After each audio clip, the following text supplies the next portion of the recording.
Hello, hello, hello. Hello, hello, hello.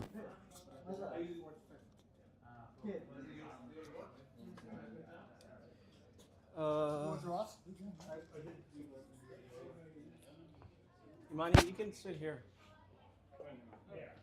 Malika, how are you? Good to meet you in person. Thank you for all. Yeah, of course. Oh, the founders are sitting up here.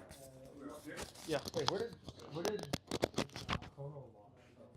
Uh,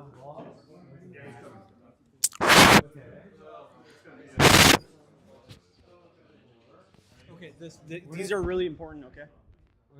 So whoever's presenting needs to be both of them? No, if you're speaking and if someone else is speaking, or if there's two people speaking, Okay, because that's for online. is there a clicker? Yeah, we don't, unfortunately. Oh, someone's gonna be. Yeah, someone's gonna have to man this. Let me get my mouse. Do you mind if I get my mouse? Yeah. Okay. I was gonna completely guess. If you guys could just shift. No, I know. You guys could shift all the way. Yeah, I'm in charge of it. I'm just saying.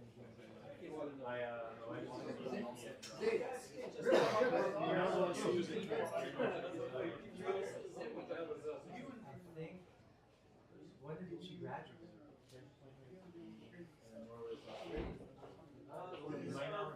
I don't know. I graduated so maybe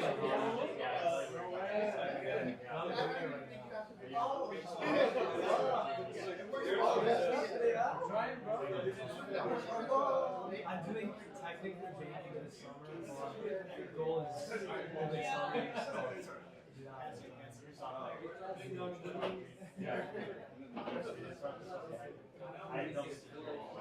I hate it. I'm so happy. Like the day I got my offer, I was like, you know what? I'm gonna go try to get better offer. Yeah. No, just at least one person. Yeah, I see it. What is that? Whoever finalizes this. No, are you serious? How are you? Sorry.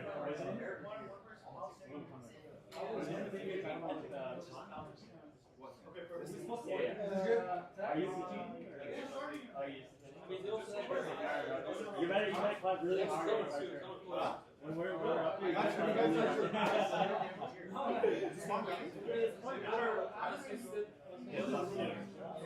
Big brother.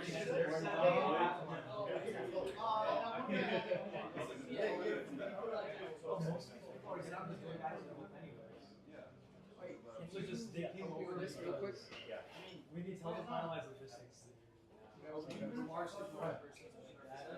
Who are we missing? I was just here if you don't mind. Oh, yeah. Everybody else wants to use this account? These are just like, let's go through. Who is on the slideshow? Who's the finalized? Can I have the order? Wait, it's on me. I know. If anyone wants to use this, they can, alright? Okay, appreciate it. We can use. Yeah, just put up this thing.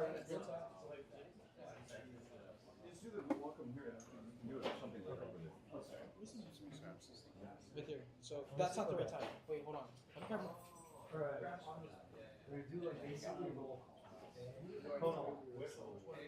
Side cross. Larry. Yep. Backwards. Provision search. Right. Provision search. Hi. You guys are next. You guys are 16 for on. 16 for on 7. And then Ship Institute. There you go. Alright, sweet. What's gonna happen is you guys are gonna come up. Depending on if you have one or two people speaking, we have people online. You're gonna put this on. One person, you only need one. Two people, you put on two. These are mics. What the hell? What was it? Because we thought of it. See, don't make confusion. We've got 3. Huh? We've got 3 people. Yeah, just do one like here, two. Yeah. In typical startup fashion, we're retrofitting this as a clicker. So, you guys know how to use a mouse, click back and forth. Inshallah, you don't have to go backwards. you scroll up, it goes back. If you do need to scroll back, and then logistics on breaks between prayer and all that stuff that investors do. So we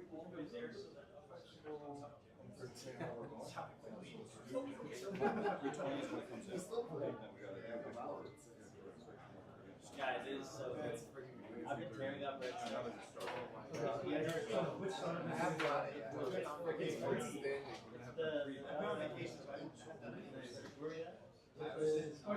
Who's going first? Remember? Sorry, what? Oh, sorry, my Who's second? for later. And who's third? Yeah. This is a fashion. Okay. After this is very quick. You guys are taught the first three, right? After you guys go, we're gonna go over to the pro. Then we're gonna come back. Okay? At the end of everything, we're gonna have dedicated time between you guys as founders and the investors to have as we advertise. Which is why we push back the end time. Now between now and then, you guys also have your booths to win. Because that's where the general public is. Think of it as this is like the serious room. That is go get your users. Especially if you're someone that's like an halfway hobby. Okay? That's go get your general public. So you don't have to be in this room the whole time. You only have to be here for like the segment you're actually pitching. Or if you're like, you have a co-founder out there watching here, that's totally fine. Just make sure you are here at least the person before, because we don't need you we don't need to go running to find you because we're running on a really tight time. Okay? That being said, you guys happy? You guys excited? You guys pumped? Let's go! Alright, let's go. Where did Funk go? Yeah, looks good. So Zay, what opening remarks do we head out? Because we're after prayer. Yeah, you can head out if you want. Can you guys send an updated order? Can you text the updated order on it? Rafi, text the order once again on WhatsApp. No, not the updated one.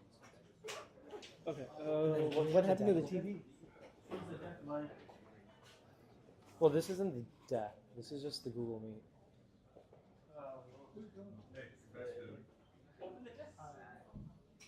Where's the deck? Yeah, looks good. All right. Well, You got your stuff.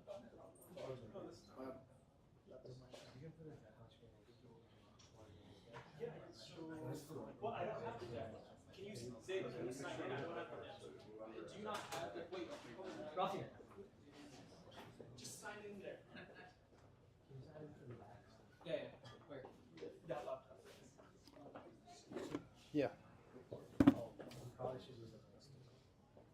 You got it.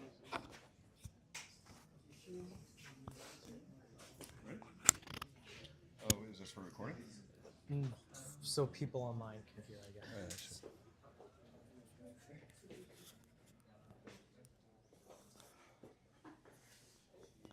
Want to start? You can start. It's getting packed. You have the experience. So make sure you share your full screen so that the participants are not showing, right? Yeah.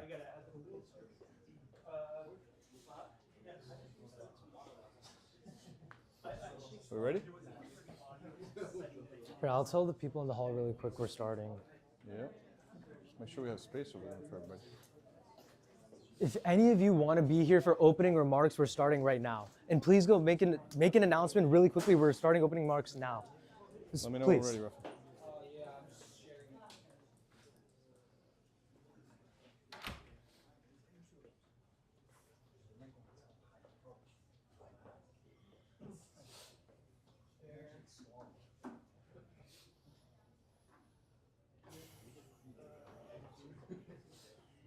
All right, don't look at his emails now. Now everybody's looking carefully. I shouldn't have said that. Right, yeah. That whole adage, don't think of an elephant. All right. All right, we ready? All right, well, yeah, no, let's go ahead. Bismillah. Assalamu alaikum wa rahmatullah. Welcome, everybody. Welcome to Medina Labs. This is the space here, and b132, which is the Student Accelerator at the University of Michigan, Muslim Business Student Association Student Accelerator. I'll let Zaid speak about that. Alhamdulillah, really this has been driven by b132 right now, this event coming up, and then Medina Labs has just assisted in this situation. What a great turnout. Alhamdulillah, this is amazing. It shows the demand for this. Inshallah, we're going to try to move through quickly. We've got a lot of, I think we have 9 different startups. I think 4 or 5 that came through the actual accelerator at b132, and then we pulled in another 4 through Medina Labs and coming from different places. So even through b132, we have a team coming in from California, we have teams coming in from Toronto, so they're joining, and they've got some great companies to present to you and get feedback from, and inshallah continue. I want to quickly just tell you about Medina Labs. Medina Labs is not just a space, it's a platform. It was started here at the Medina Activity Center through MCWS, but it is designed to be a makerspace, of course, a mentor hub, an accelerator, and an incubator. And a lot of different programs that you'll be hearing about will be coming out. We still haven't even had our official launch, but alhamdulillah, in the months that we've been doing it, we've had regular meetups on Thursdays. We have regular tech meetups and talks and workshops, people presenting from executives from LinkedIn, people presenting from executives from IBM, from Humane, and many more coming. We have one coming up, inshallah, from Techstars, and it'll continue like that. We want to provide mentorship to the Muslim startup ecosystem and inshallah help them grow, and we have a lot of experienced people involved in that. You can learn more about that at themedinalabs.com or inshallah on the social media pages and things like that. I'll let Zaid take over here. He's in charge of the MBSA as well as b132. First off, everyone give a big round of a hand to Haris Uncle for putting all this stuff together. Yes, we have a great team, alhamdulillah, like at Michigan, a bunch of very driven Muslim students, but we didn't have people like him in the community to actually help us and support us. None of this would be possible. Really quickly, can everybody in the back hear? Okay? All right. Well, I'll keep this short because you guys are not here to talk about, you guys are not here to, listen to us speak. You're here for the amazing startups we have lined up.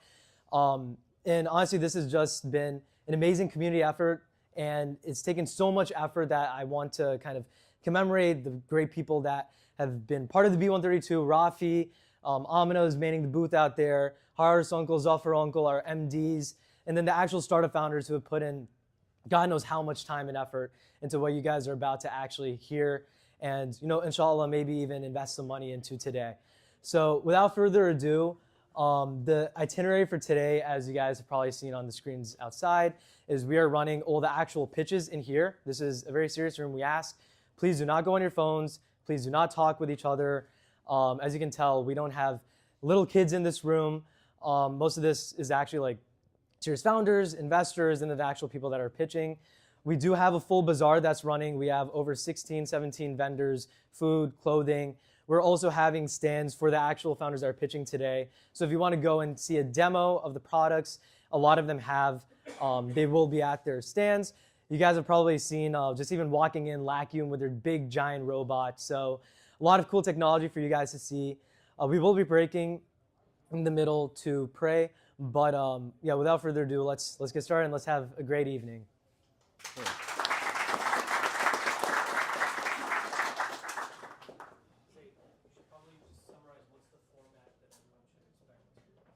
Yeah, so they're going to have 5 minutes to present, and there'll be about 5 minutes for questions. We would, of course, 5 minutes is not enough for all the questions, so we'll try to get key questions. Please make sure they're questions that are relevant for the audience, and then inshallah we'll keep on moving it, right? Out of respect for all that, we have 9 to present, so we want to get through them. And then of course you can network with them afterwards. We'll have their contact information if you want to follow up with them afterwards. And for those presenting, don't worry, we'll connect you with the right people, inshallah. On what? On silent? Do you want me to take this? Should I get started? Go ahead. All right, assalamu alaikum. My name is Muaz. I'm the founder of Chronolock. Nope. Okay, I'm gonna put this down. So what we do is uncover hidden vulnerabilities in your application before they turn into costly data breaches and compliance disasters. And so what's the actual problem? Well, I'm gonna give you a story of Frank. Frank is the IT director of a private consulting firm for the NHS. And in 2024, Frank's system accidentally leaked internal patient data that Frank's company cost them $9.77 million to mitigate. And this issue and this breach would have cost in the United States around 10.22 million because of HIPAA.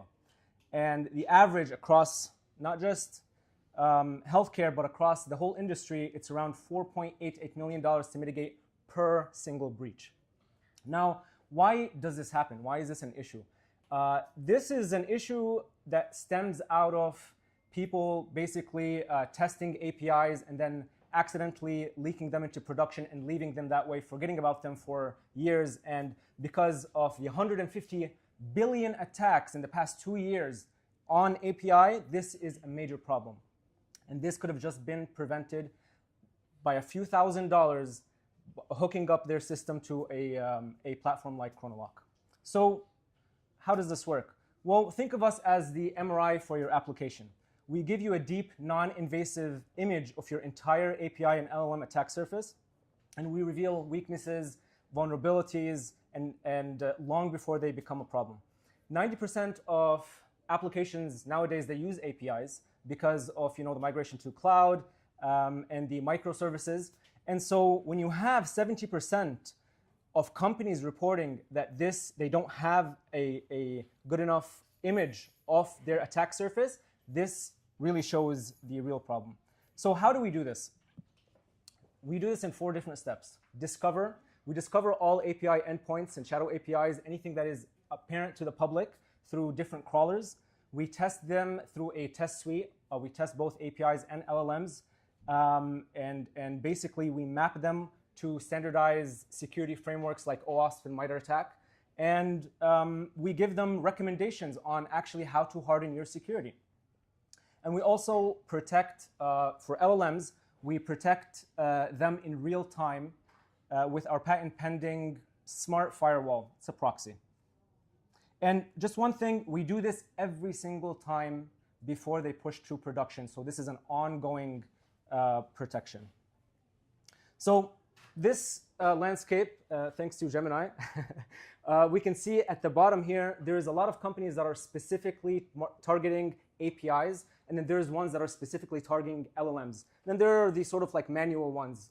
But there are very few companies that actually unify both. And the ones that do unify both, and I was an employee at one of them, they have a lot of gaps, and which we have tried to mitigate at Chronolock. And so we have the depth in both LLMs and APIs. So what sets us apart, I want us to think of this as 4 different things that I want to touch on. The unification of API and LLM security. And a lot of different companies, they don't want to sort of like have fragmented tools that they use every single time that they want to look at security. They want to have one where it can do different things and do them well. We have an agentless deployment, which means that instead of 2 weeks integrating security tools, we do this in 10 minutes. They can get up and running in 10 minutes. We are small, medium, enterprise focused, meaning that a lot of these companies actually, they focus on the enterprises because that's where the big money is.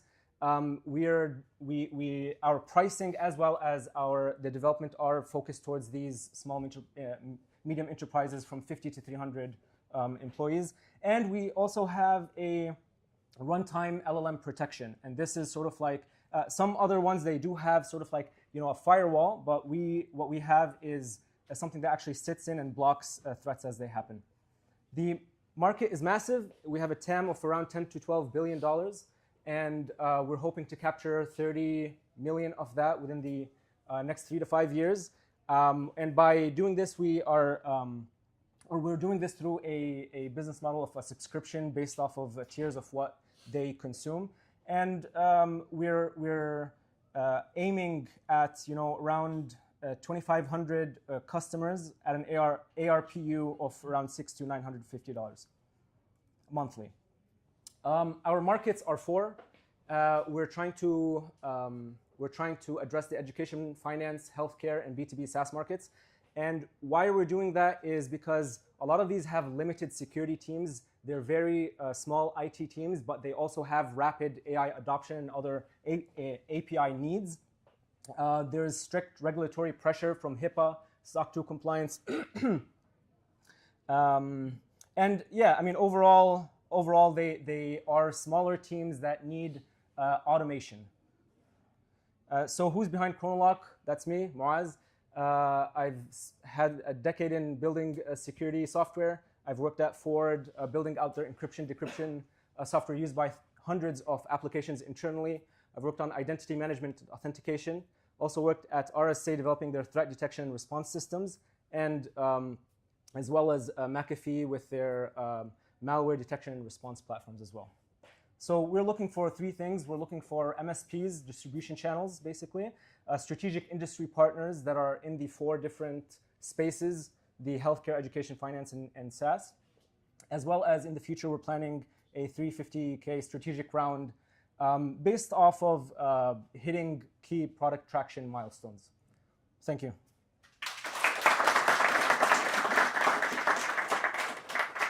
We have 5 minutes for questions. If there's any questions, please ask.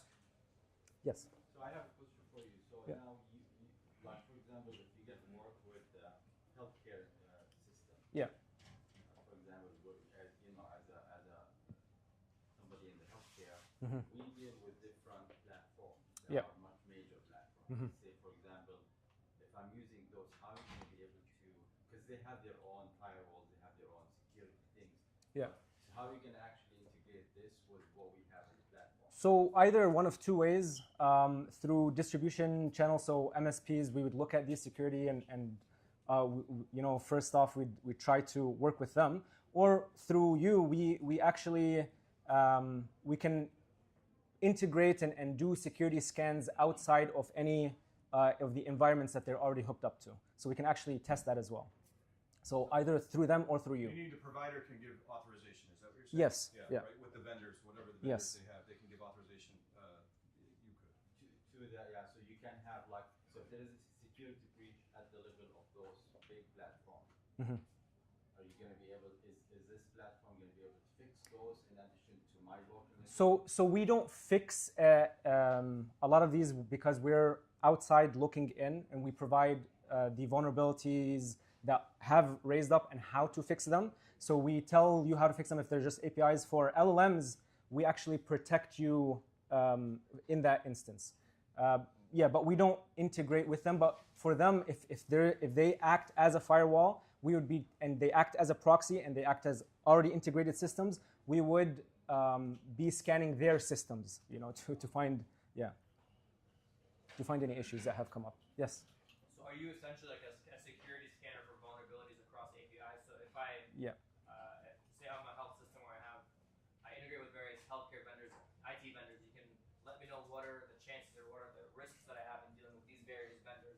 Yes, exactly. If you have APIs that are third-party APIs that are connecting data across like third parties, I can scan all of that and tell you, okay, this one is missing authentication. This one it doesn't, it has like a log4j vulnerability and so on. So that's what I do. Yeah. Yes. How does your crawler know what it's looking for? How does it find the API? Yeah, because we have 110 different security requests that go to them. So think of us as a pen tester. Okay. We actually send non-invasive requests to them. Based off of the responses we get back from them, we determine, is this vulnerable or not. Yeah. Do you have any user in the healthcare system? Users in the healthcare systems? Not yet, no. We have, no, we don't have it. Yeah. Yes. What's your risk mitigation when it comes to like false positives and false negatives? What's your matrix on that? And then when you do scan that, how do you protect like the healthcare or any is your application, I guess, has access to the information of the partners that you're working with? Like I have two separate questions. One is like your risk mitigation when it comes to like your users. Mm-hmm. Would you have access to the information when you're In terms of what, like, are you talking about clients or my users? So I wouldn't have access to their, unless something is leaking from there and they actually have an issue. and I would basically tell them, hey, you have an issue here. But no, I wouldn't have access to their information. And then what's your false accuracy level right now? So we, that's a good question. I would say we don't have an exact, we're under like 95%, so we're over 95% accurate basically, based off of all the testings that we have done, yeah. Okay, I think, I know there may be a lot of other questions. I think we'll wrap it up, let the next team come up. Okay, yeah. So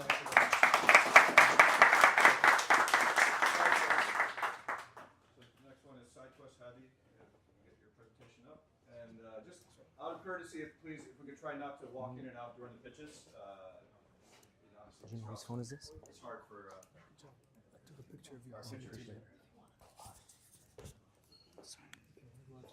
Yeah.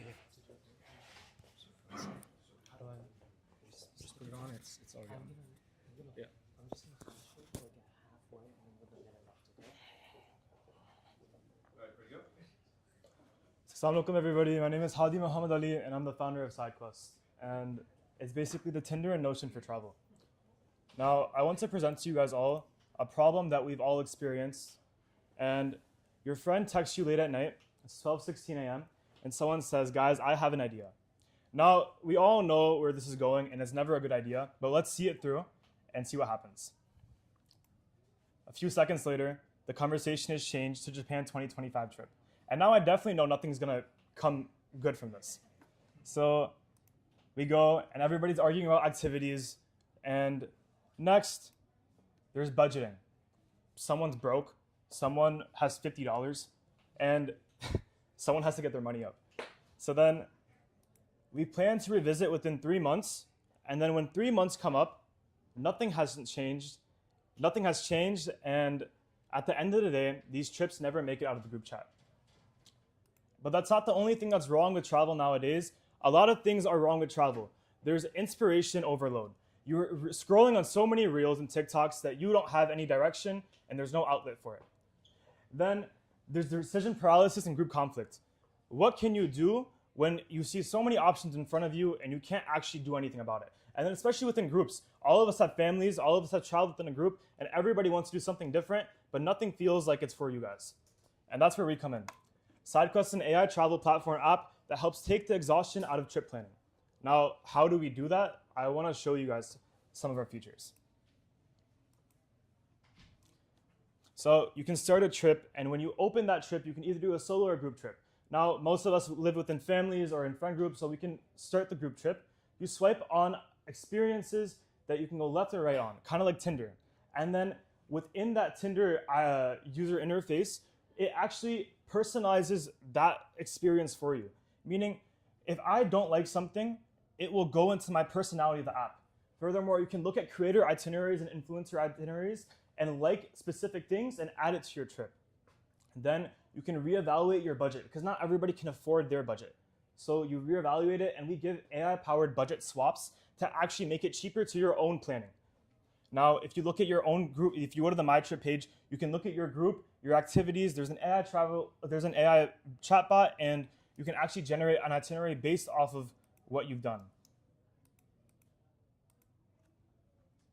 Now, in a perfect world, we would be the app that you don't have to go anywhere for. You don't have to go to Instagram to actually do anything. You don't have to go to Expedia. You don't have to go to Wanderlog. You don't have to go to Google TripAdvisor.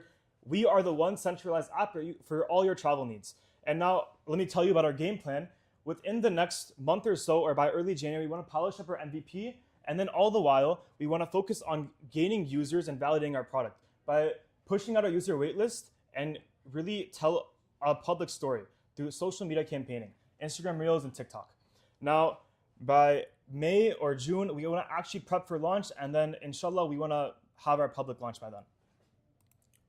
Now, how we'll make this happen is by one factor of making this happen is focusing on the creator ecosystem.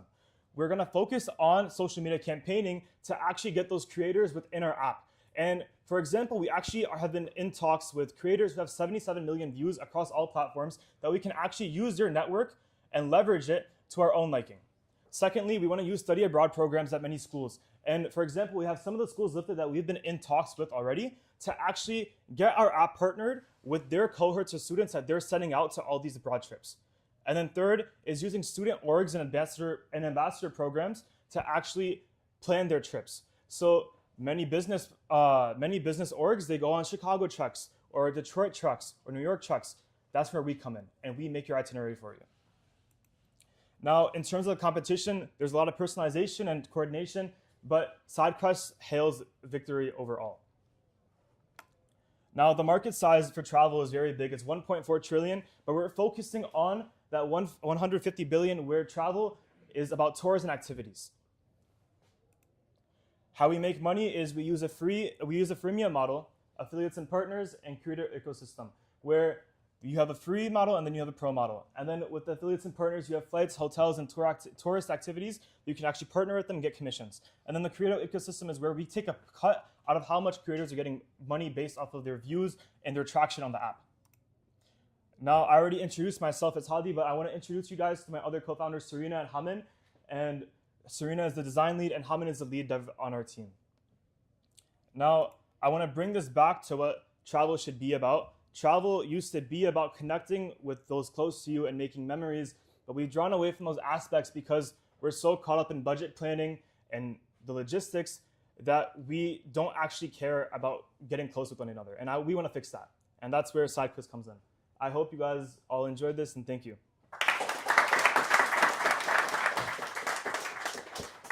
Great job. Ali, staying within time also. Okay, questions?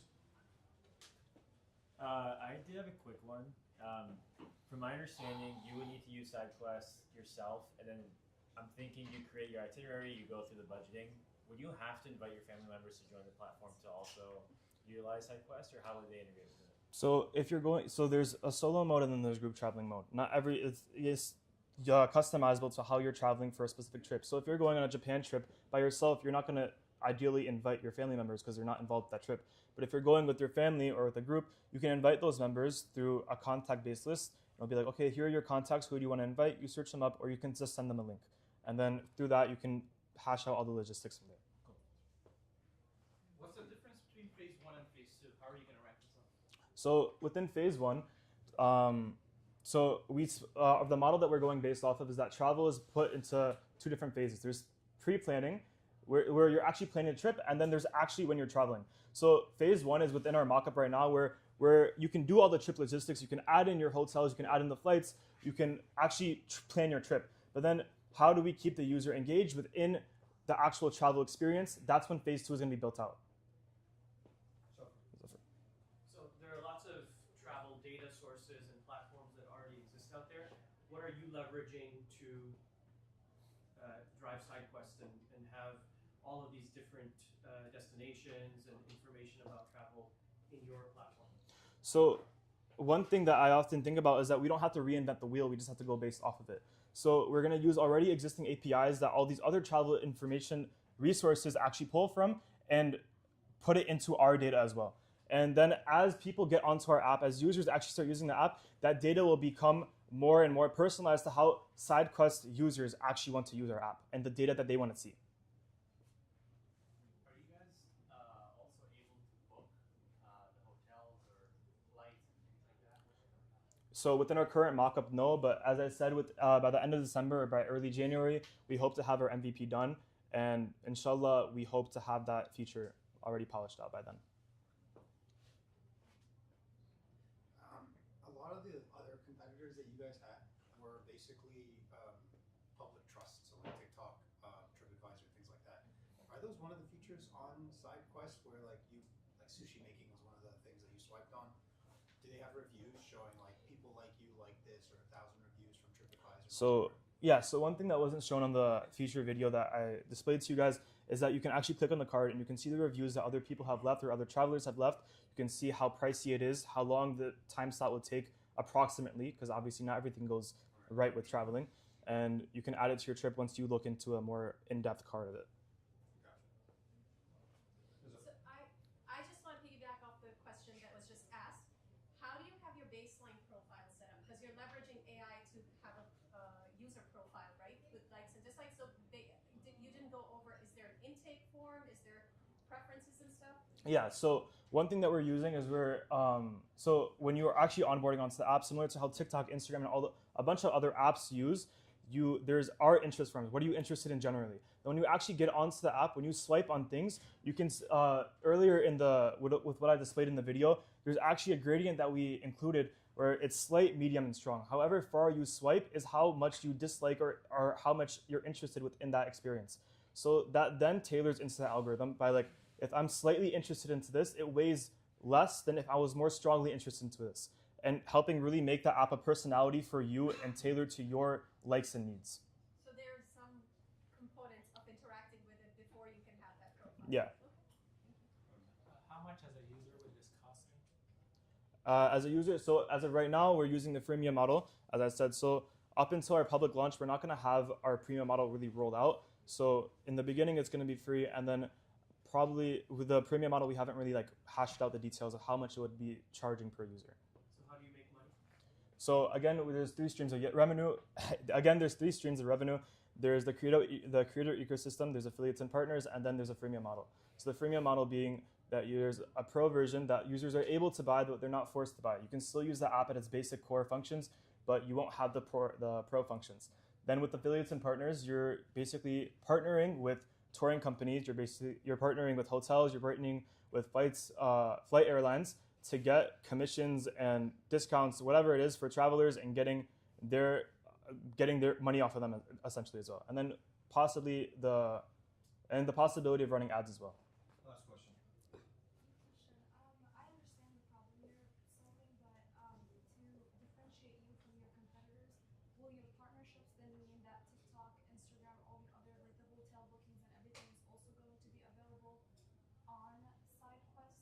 And then they would directly, like, is that your value proposition that you would have to go to the other apps, everything is in one? So what SideQuest is envisioned as is we hope to have everything within a centralized platform. You don't have to go to all these other resources. Okay, great, thank you. We'll do layered, and then we'll break for it. Okay.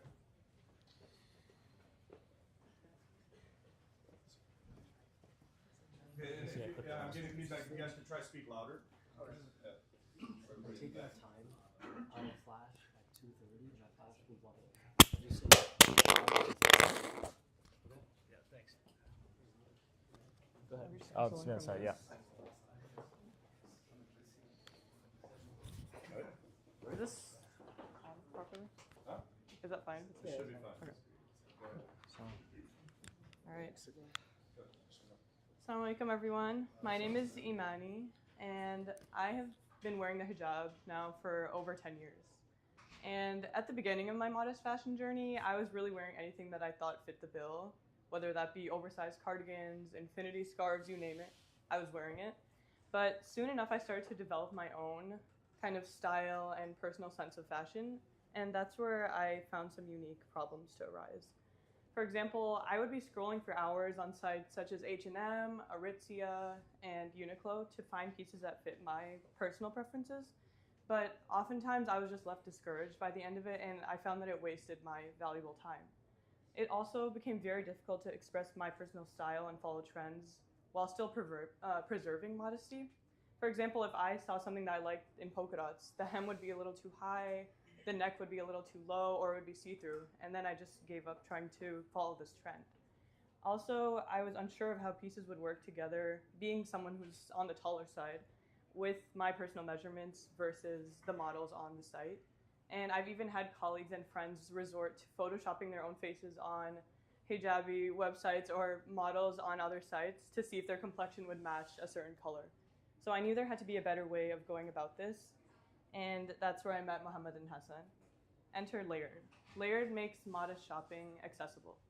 It saves time by filtering out clothes that don't fit your modesty preferences. So as you can see on the screen, a user can drag each of these features, such as neckline, sleeve length, opacity, which are all kind of integral to the modest fashion experience. And the app will then filter out anything that does not fit within these. So that saves a lot of time for the user as they're shopping. Secondly, it draws from real-time trends and modest fashion influencers, which has become a big driver of the modest fashion market in general. So as you can see on the Discover page, you can explore versus on other sites you have to scroll for hours, you can kind Speak up a little bit, please. oh, sorry. Just speak up. Oh, okay.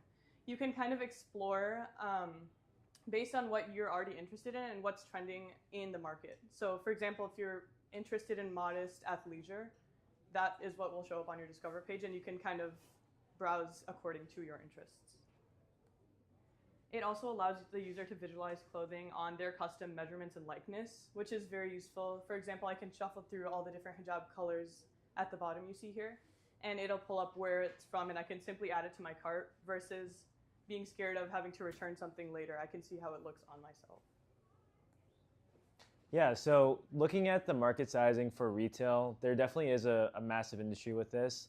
Looking at the addressable market here, we're seeing that in the US specifically, we have 366 billion. If we take the serviceable market and looking at just modest fashion, we're looking at around 60 billion. Now, if we took around 10% of that and apply that to layered, we're looking around close to $600 million for this. And if we look down below, we see a CAGR, a compound annual growth rate of around 2% for just fashion industry in total. But we see that nearly doubled with 5.5% CAGR for the modest fashion rate. Why? And this is really important to us to see how fast modest fashion was growing and how we can take advantage of this. And some of these trends that we're seeing from Gen Z and millennials, adopting more cultural nuances, adapting to modest fashion wear not only for women but for men as well, that industry is growing at a much faster rate than fashion overall. So we felt like we want to take advantage of that as best as possible. Good. So how do we make money off of this? We broke this up into short-term and long-term. One of the first ones is affiliate fees. If you're browsing through any of these sites, you're getting things from Zara, H&M, etc., and you're pulling those in, that incentivizes Zara and these guys to give us some affiliate fees. Secondly is any features that we want to be doing with brands to promote their products. And lastly is a freemium model. So it would be free to use, but if you want some additional features, some discounts, etc., we would have a more premium subscription for that. Long-term play though, and this is something very important for Layered, is the sale of data and trends. These big, massive fashion industry and brands would pay a lot of money for data, and this is going to be the biggest thing that we'll build out as we go into phase 2, and 3. And lastly is down the line, we're anticipating a vertical integration with a layered specific clothing line. So this is modest fashion wear for all, and you can do all the shopping in-house.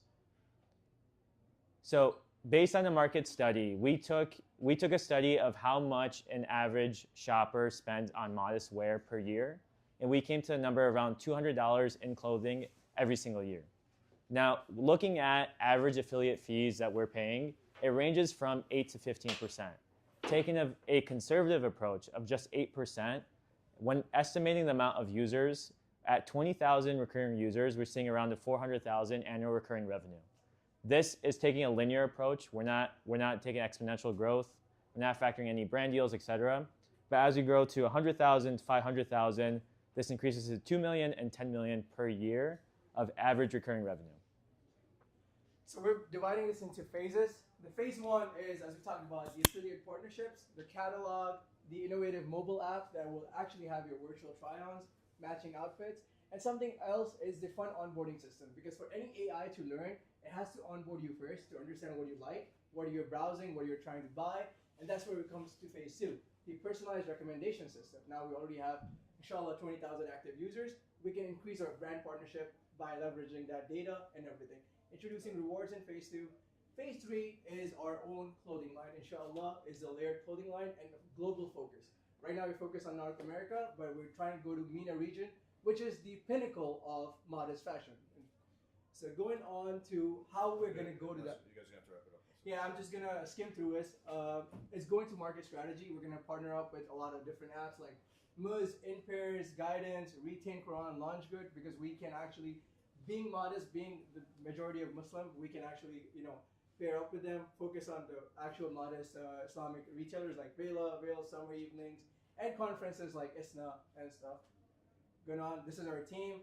Muhammad being the business and Google employee, Imani being double major UI and arts degree. Me just boring data science guy. Don't worry about it. And strategic retail partners.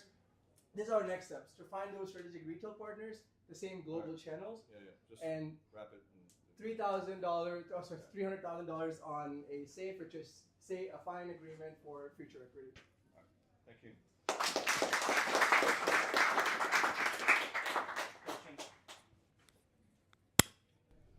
So a couple of things.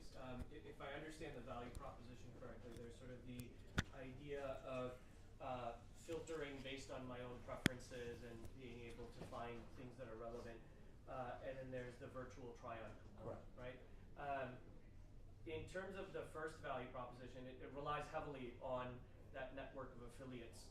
Are there already leads on businesses that are or brands that are willing to participate? Yeah, so actually a lot of the brands are very open to being affiliates. So like I can give you examples like Aritzia, H&M.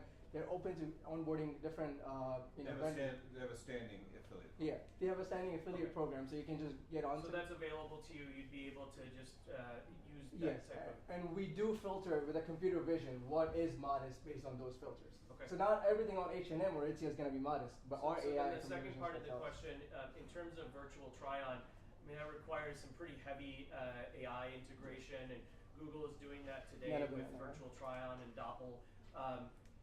Where are you in terms of your AI development to be able to replicate something like that? So we're actually on the end of it towards now. So we're trying to run these different cases on the virtual try-on because some of these products do have the nitty-gritty of fitting it on your face, how it looks. Because we want to make it master to how the hijab fits on your face or the top fits on your body. So we're just trying to fine-tune it, but we're actually leveraging a lot of the Nano Banana and Google APIs to fix it. And we are, I would say, 85% done towards it. There's also a lot of Chinese models out there now, like Quen and things like that. So. The market size you mentioned is a modest marketing size or like fashion, real fashion?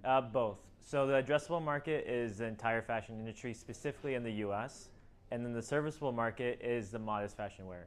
By the way, I want to mention this is not just for hijabis, for example. This is for maternity clothes, for business professional clothing. People who want to find good styles but just don't find or fit them well. That would be that market size. So I really love that you don't define modesty for someone else. The filters, Yep. the person picked that. My only concern is a lot of people who are very fashion forward to be able to use this are also aware of all the ethical components of different brands. And you're mentioning big names like Zara already. That's a big concern.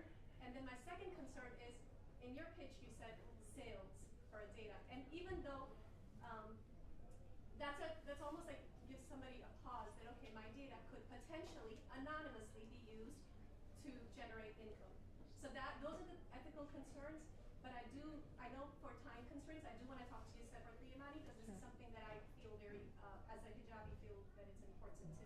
Sure. You just want to have an input on the data part. We're not selling your personal data. We're trying to sell the trends on what the current modern trends are. I get that. Yeah. But it's still the word sale is. I understand. And as a mentor, I have pointed out many times on the Zara. It was. So yeah, it won't be used as an example. Yeah, totally. It's anyone on the BDS is not going to be there. So. All right. One more question. That's it. If there's none. Okay. Moving on. We're gonna break for us right now. So let's go quickly. Number on the other side of the building. Let's move there. Let's break quickly and come back. 10 minutes max. Good job. Yeah, I know. I felt that the market piece took longer than I thought.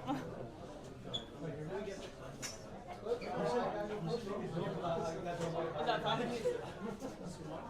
There's two here. Yeah. Are there only two? Okay. Yeah, there's only two. Okay. Perfect. Thanks. Good question. Yeah, man.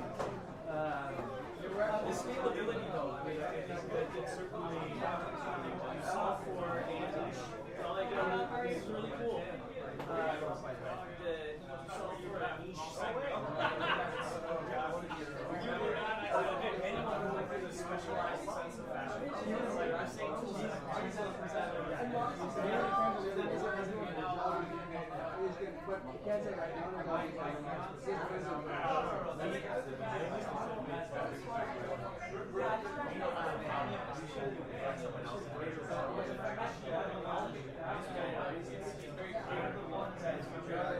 We actually have what's the name of the I'm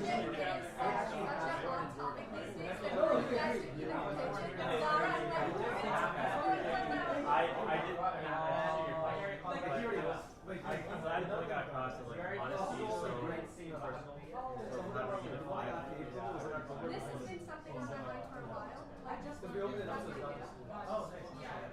So it was like, Imani's present and Imani had known since she was trying to learn from me. So this is like at age 2. So he told me Imani's doing this, and this is something I wanted to really keep in mind. Yeah, we can talk a little bit more. This is something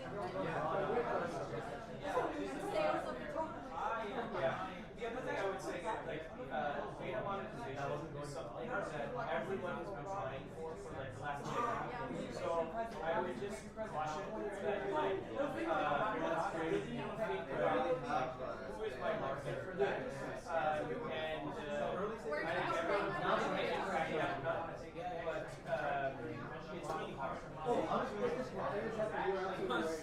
You need to know the right marketing or something. There's also the right data that you're selling. But a lot of the needs that we've actually business on as well, like even Vela and all of these smart companies, they're actively trying to find what's trending. And the reason the way they're trying to find what's trending is they're going through all of these major brands, like Ritzy, Zara, out there. You can see the trend. You can see what's coming on Zara is going to be the same thing on the very smart, like Vela. So they're trying to tell them. I would just make sure that you validate that like there is market demand for it. And I'll say this because like I see 100 of these pitches every year, and everyone talks about the data monetization side of it, but when they actually take it to market, there's very little traction. Even just trying to manage that, like how you package insights, how you sell insights, is a very different business. Yeah, exactly. Like you already set off alarms with that. So just little things to watch out for. But certainly if there is market there and someone says like, absolutely, I would buy that. If you send me, if there's an API that is feeding me these insights or that you're publishing a report every quarter or whatever, that's great. But you just validate it. And also how much it's worth. A lot of people make the assumption that like people will pay a premium for this. Like there, even AWS like built a data insights marketplace, and not too many people use it. So there's a lot of question around this, how valuable of a revenue stream that truly is. My specific data you're talking about? Specifically, yeah. I mean, I agree and disagree from like a lens from like consumers. Like you don't want your data being used. I think we're living in a world where like, all of our data is being used one way or another. But this thing was not personalized data about like what you're wearing, who you are, and like what exactly your market purposes is. It is more so like just trends. Like advertisers or retailers pay a $1 for creator codes, influencers, just based off of their links to their crowd because they know who they're shopping for, what they're People in the industry will understand that. The average consumer, they're always going to err on the side of like caution. I guess my own analysis is like we're not preaching towards the consumer, we're preaching towards someone from like obviously from an investor standpoint. So I do understand, I agree, like there's certain language you have to take from data. But also for investors, there's also being very forthright, like here's our intentions.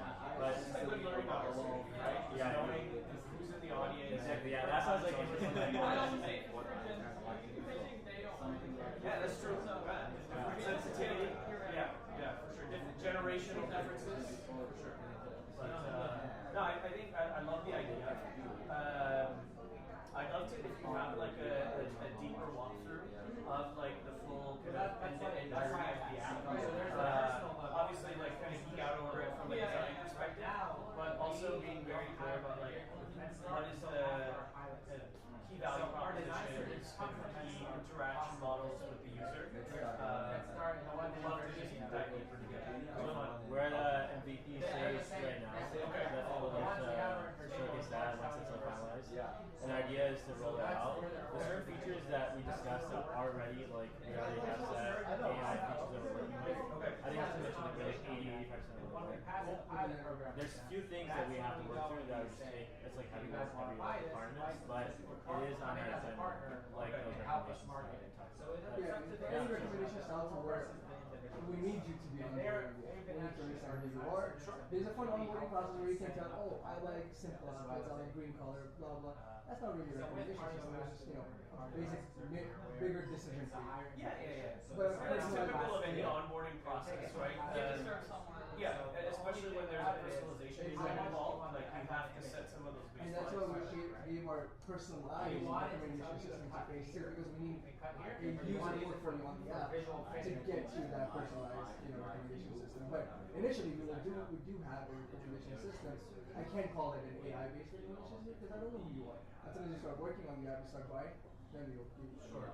How long, in terms of time, how long would you say between when a user onboards to when you could start to automate some of those recommendations? So what we're looking at right now is we're trying to incorporate when a user clicks on stuff, wish list it, we're trying to put everything together. So within, I would say within a couple days, if he's on the app, he should be able to get The idea is to like get it fully functioned to where like a user doesn't necessarily need to.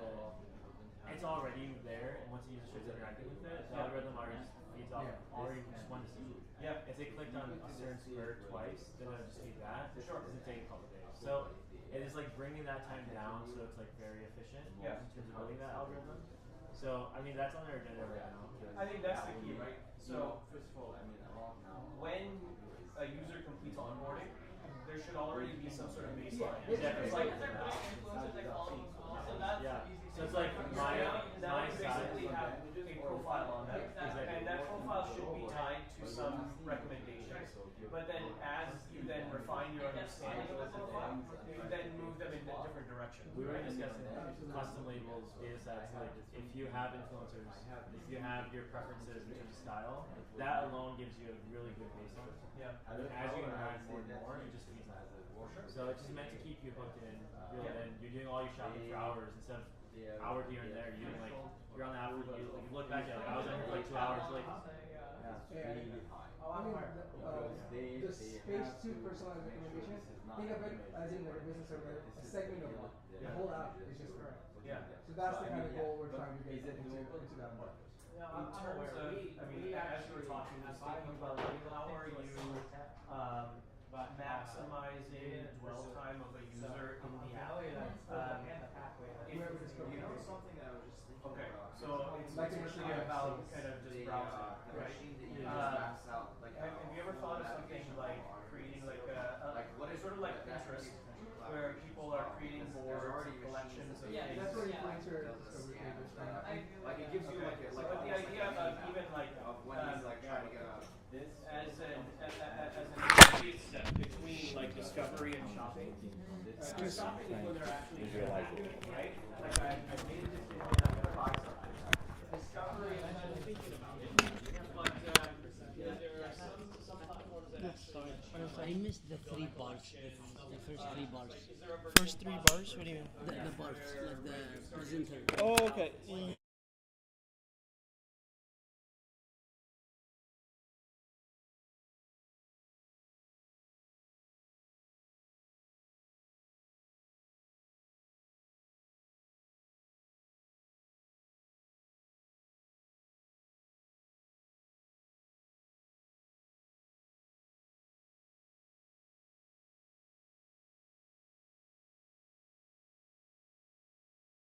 Oh yeah.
They're having trouble hearing.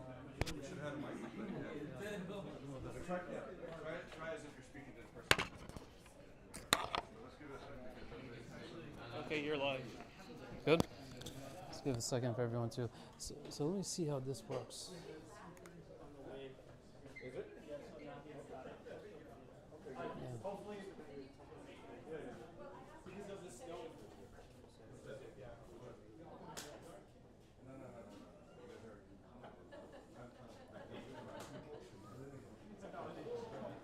Sitting here, I'm gonna flash time at 2 minutes to reset, so halfway, and then Give me just the we're 1 like a minute. left. Yeah, just do me the 1 minute. Okay. I'll I might get distracted with two. Maybe. Okay, I'll just do 1 minute. So me minute left, and then I'll just focus on things. Okay. All right. See what happens when quality is just terrible. And Okay, so I had to like take pictures and put it on. It was terrible. But anyways. Well, everybody's already seen it, so Yeah. Inshallah, I'm excited.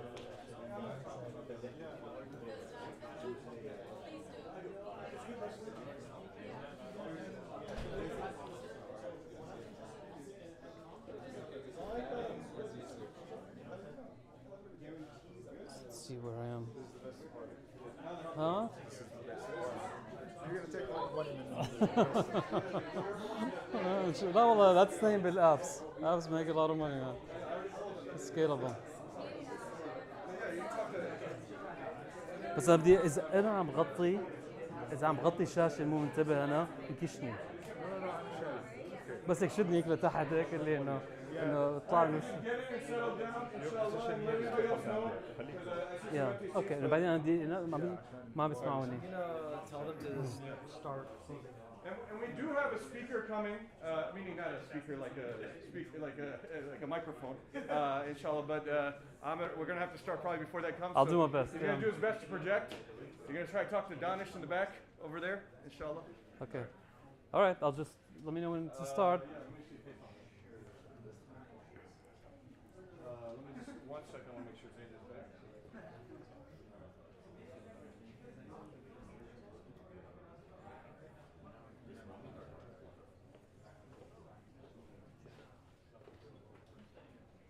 Father, we're good to start?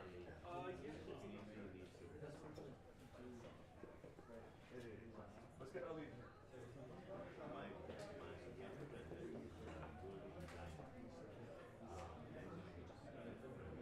Okay. Now.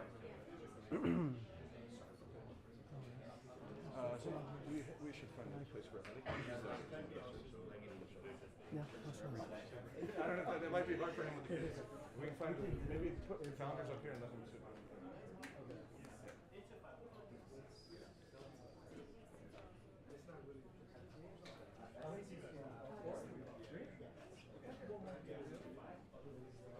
Here.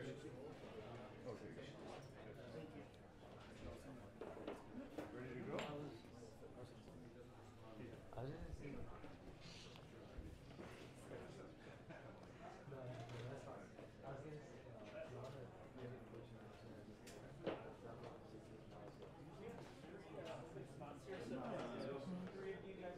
It works. One more. Three. Yeah, so 2 there and 1 there. Oh, that's your seat. It's okay. Only two. No. I can stand.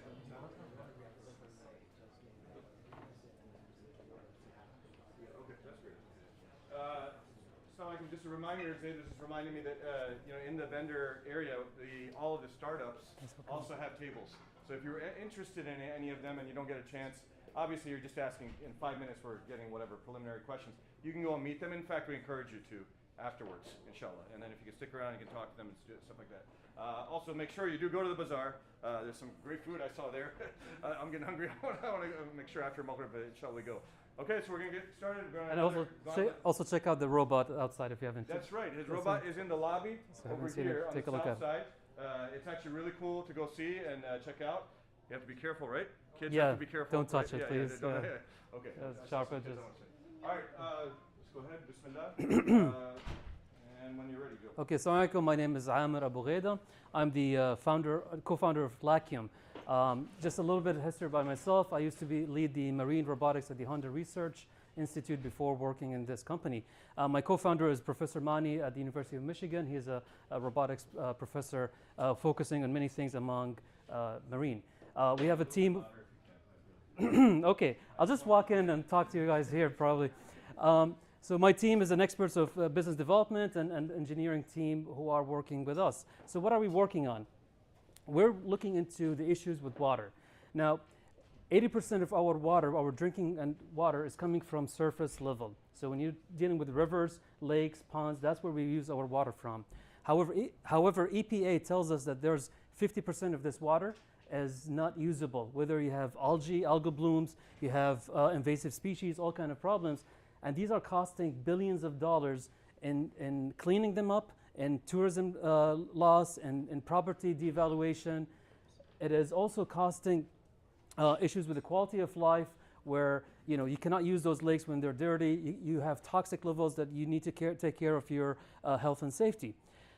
Just a quick note, we have 3 million lakes in the US. 250,000 of those are privately owned. Just a side note there. So who takes care of these things? Who cleans those lakes? Well, think of landscaping companies, but for the lakes. They're called lake management companies. So these lake management companies, they really do two things to clean those lakes, whether they use chemicals or they use trimming mechanism, like mechanically scraping this stuff. Both things have pros and cons, and we can talk about this in a minute, but really the biggest expense for them is labor. A lot of times, especially when you're talking about harvesting and trimming, they lose a lot of work because it's not worth their time and financially. So labor is your main problem in these things. So this is where we come in. We thought, okay, how can we develop a scalable product that is can solve this problem? I'm sorry, I clicked here twice. That can solve their problem and do a multi-role task for them. And this is what we developed. We developed an amphibious platform, amphibious boat that can do whatever task you needed to do. There's two main things in here, hardware and software. In the hardware, we made sure it's an amphibious platform where a lot of times you cannot reach those lakes because they don't have boat ramps and such. It's hard to reach, or between houses and such. So we developed the system so it can roll itself into the lake by itself. But then whatever you needed to do, it can install on it. It's a multi-role system. So if you need to trim, we put the trimmer system. By the way, the boat outside has a trimmer accessory on it. So that's just an idea. You can take it out, you can put the sprayer, you can put data acquisition equipment, whatever you need. Golf collectors, golf ball collectors in a golf club as well, whatever you need, it can do. Now, but really, this is the secret sauce. This is what we're building at. The robotics, the autonomous robotics capability. And there's a lot into it, but I'm just going to give you two examples, the two main features. Number one is being unsupervised. And this is a keynote in robotics, where you can dump the robot in a lake, leave it, come back 5 hours later, the job is done. The robot will create its own waypoints. It will detect inanimate objects. It will move around them or stop in case of emergency. Number two, regulatory compliance, which means every state has invasive and native flora. We developed algorithms that detects the type of plants, tells you this is a native or this is invasive, and then we'll create a heat map. It tells you where it needs to clean, and will clean accordingly, or however you configure it to do that. This reduced the labor by 70%. This solves the problem that the lake management companies have been asking for. Now, when it comes to autonomous, there are other companies who make autonomous boats, but we are the only company focusing on building invasive plants harvesting autonomously. So we're combining the manual labor with autonomous capabilities, and we're building this platform. I am short on time. So our business model is this. We are building the robots. Can you hear me? We're building the robots, and we're selling them to the lake management companies. We're then collecting the data, and we're selling the data to DNR and Eagle companies. The market size for this is $78 billion. We're focusing right now on the $23 billion segment, which is the invasive plants inland, the lakes and such inside the land. I'll just give you a quick note there. We have 11,000 lakes in Michigan and about 260 ponds just in Wayne County, the county we're in. And right now we are in our pre-seed fund. We're seeking $1.5 million, where we're going to continue our pilot projects. We've already done cleaning. We've actually cleaned Canton Heritage Park in June. That's as a project. We signed letter of intent with the state of Port of Monroe. We have MOU with DNR, and we're working with Florida Fort Myers company. Can you hear me? Okay. This is just an example of Canton, and this is the traction. So finally, like this is the team with DNR and the Eagle team. We've also been a cohort of NOAA's team, and yeah, that's it for now. I think I'm fine. Thank you. Questions? Questions? I think you should point out you're also talking to Wayne County through Yes. the connections, right? So That's also. it's a partner with Wayne County, right? Okay. So we're expanding from Canton into Wayne County as well. Yeah. Please. So you mentioned 70% labor reduction. Yes. What does that translate into in terms of cost savings? Yeah.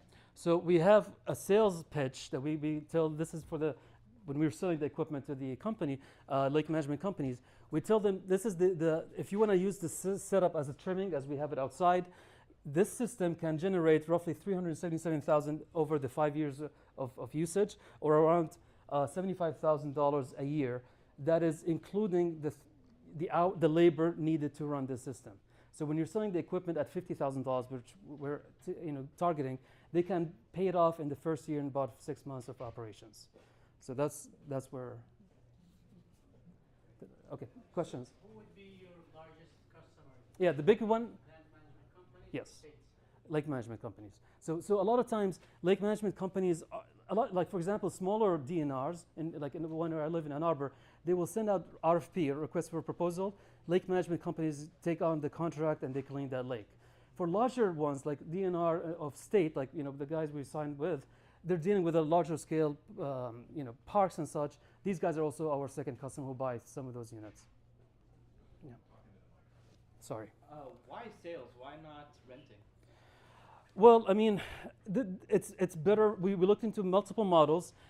We basically ended up. This is our. If you're familiar with the financial models, we've done the S-function model, and we realized that our best model here is that we sell the equipment, we provide them service packages, we provide them software upgrades, we add the trimming equipment, we add accessories, and that's how we cross-sell the equipment. And then you have every 5 years or so, people need to replace their equipment and so forth.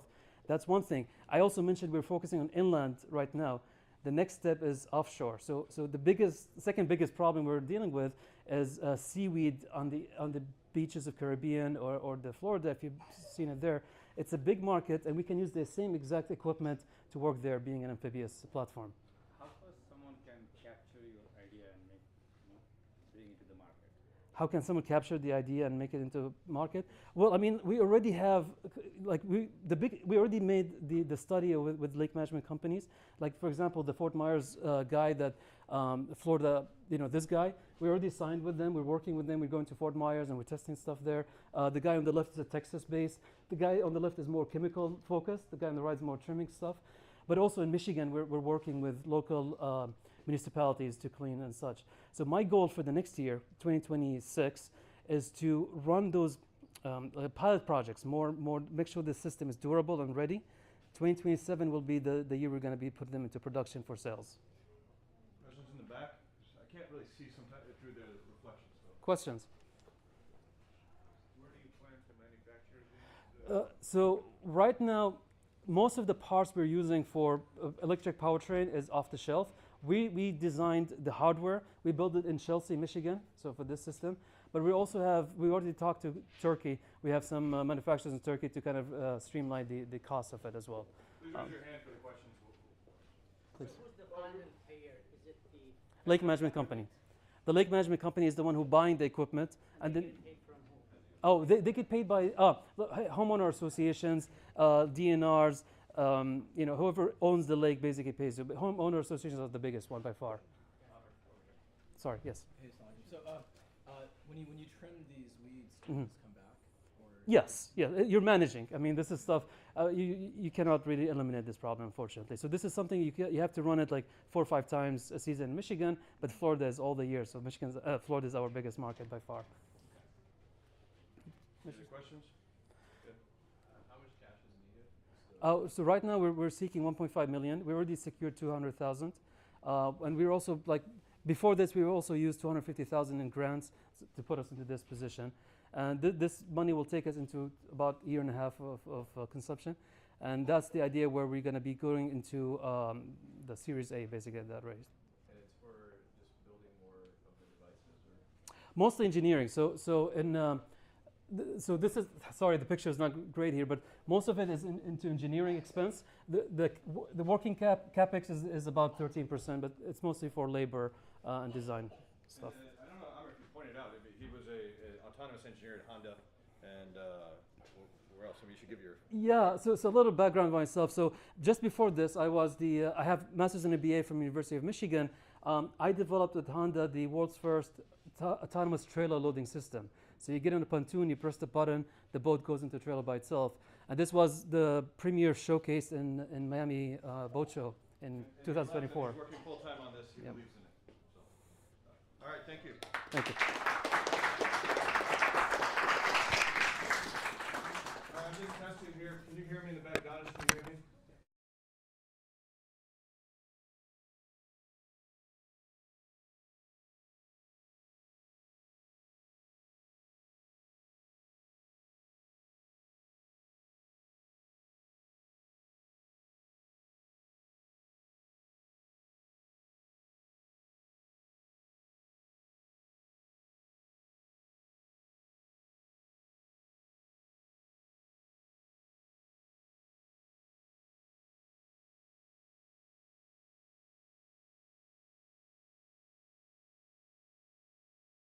Simply put, we take CTs and MRI scans and we give surgeons tools to be able to visualize that into the surgery and make it more accessible for them.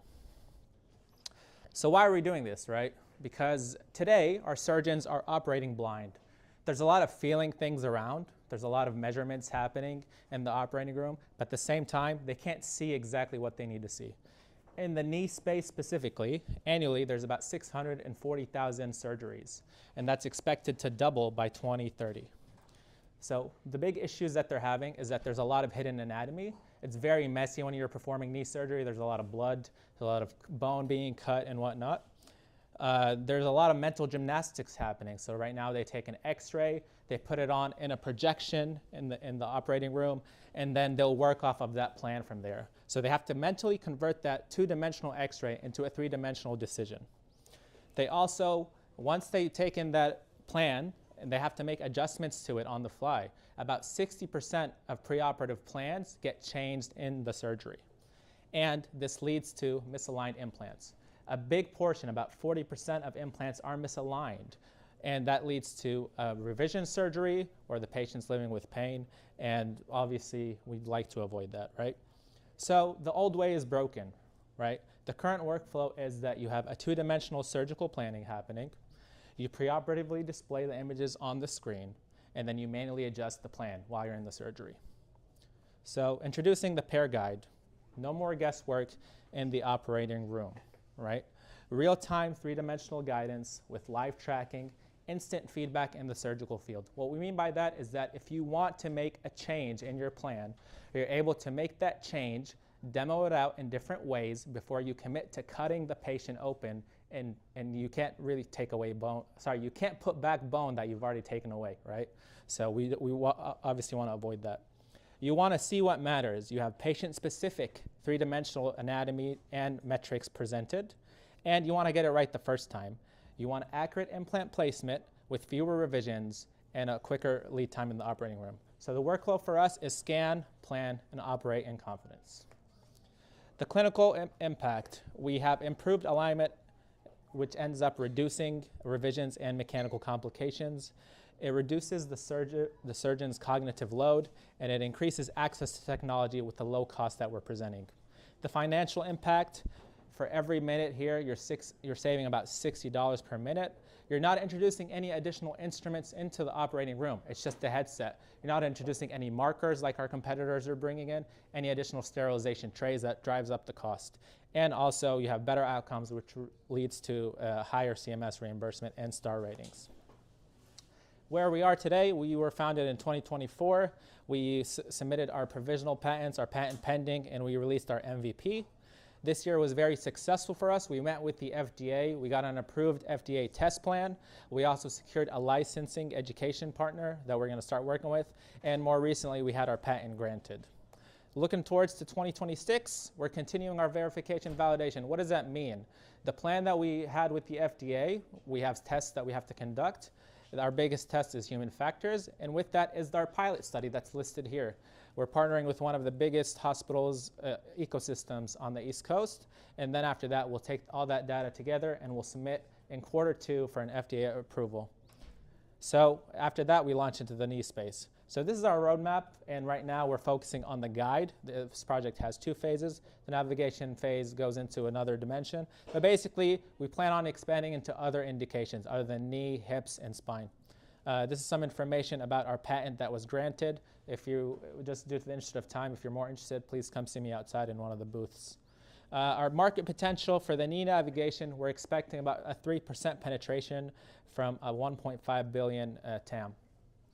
And here's our approved pilots in clinical and in education, the MedStar Health ecosystem, as well as Vivo Surgery for licensing education. This is where we want to go. We want to partner with a lot of ortho companies as well as medical tech companies to expand into other indications. Our business model, subscription-based plus case. So we're focusing on academic medical centers, community hospitals, as well as ambulatory surgery centers. Our financial projections for the knee and the hip as well as the spine, in the next 5 years, we estimate about 32 million in revenue. And then our competition, what makes us better than everyone else is that we have intraoperative projection, 3-dimensional spatial insights, as well as automated planning. Our benefits, we have a 99% accuracy in distance and angular. And here's some of our accomplishments, as well as our partnership with Meta Horizon START program. Here's our team. My background is in FDA approvals. I have about 10 approvals under my belt. My team is very accomplished in that field as well. And then we have some clinical advisors as well as design surgeons that are working with us, as well as some business advisors. We're looking for 1.5 million via SAFE. And so far we have been self-funded. We didn't want to raise money until we met with the FDA and got our approvals in order. So right now we're moving towards the next areas. And this is my last slide. So I'm inviting anyone here who is an investor, an educational collaborator, somebody who works in the hospital space or innovation labs, as well as industry partnerships. We're looking for all the above, right? We're hitting the ground pretty quick in 2026 in 2 quarters, and we want to hit the ground running. So thank you for your time, and join us.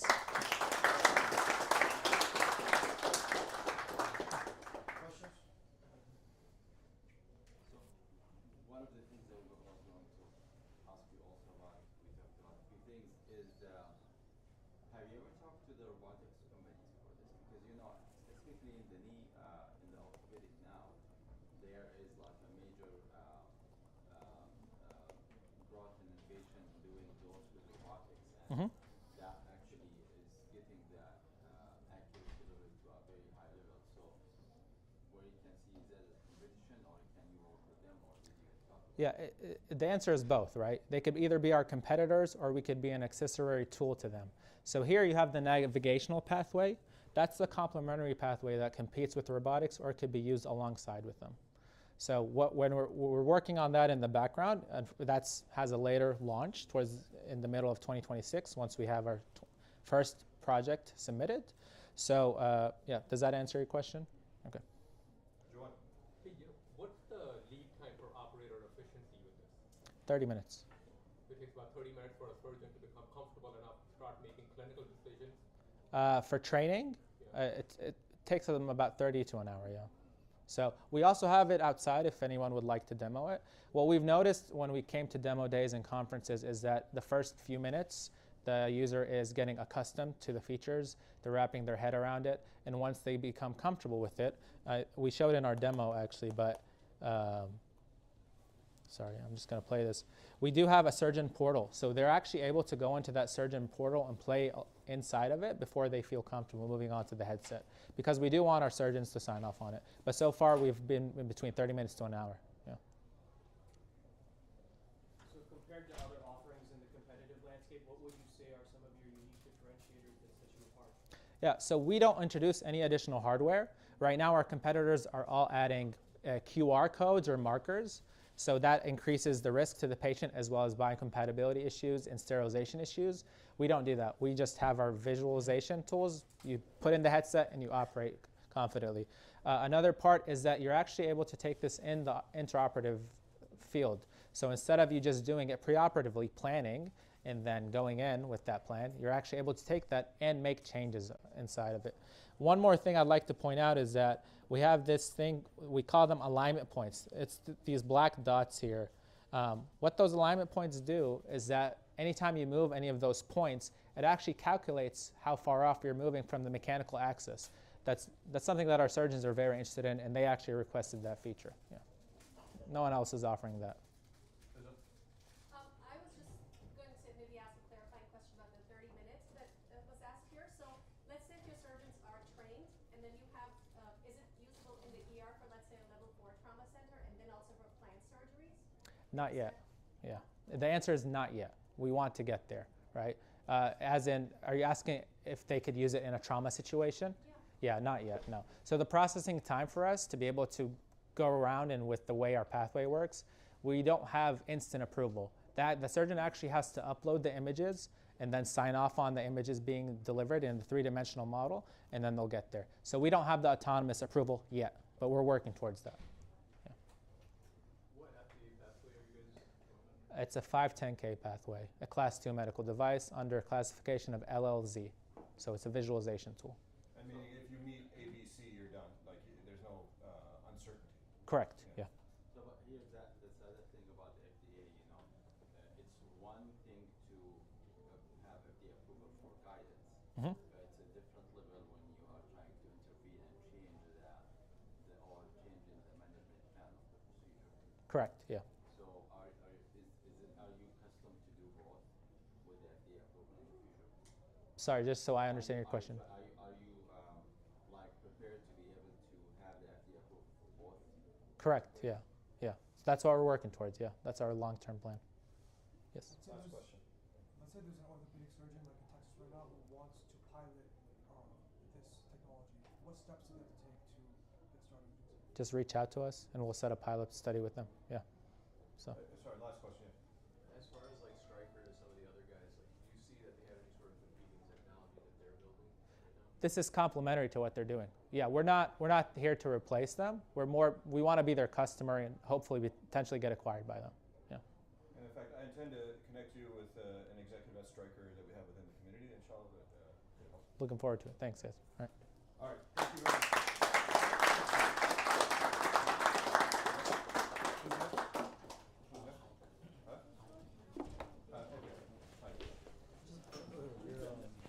Thank you.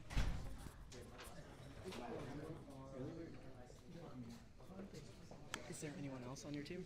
Yes, there is Salah, but he's not presenting. He's not presenting. So please do make sure you go and talk to them and see them. And Hyde is coming in from Toronto. Yes, we are.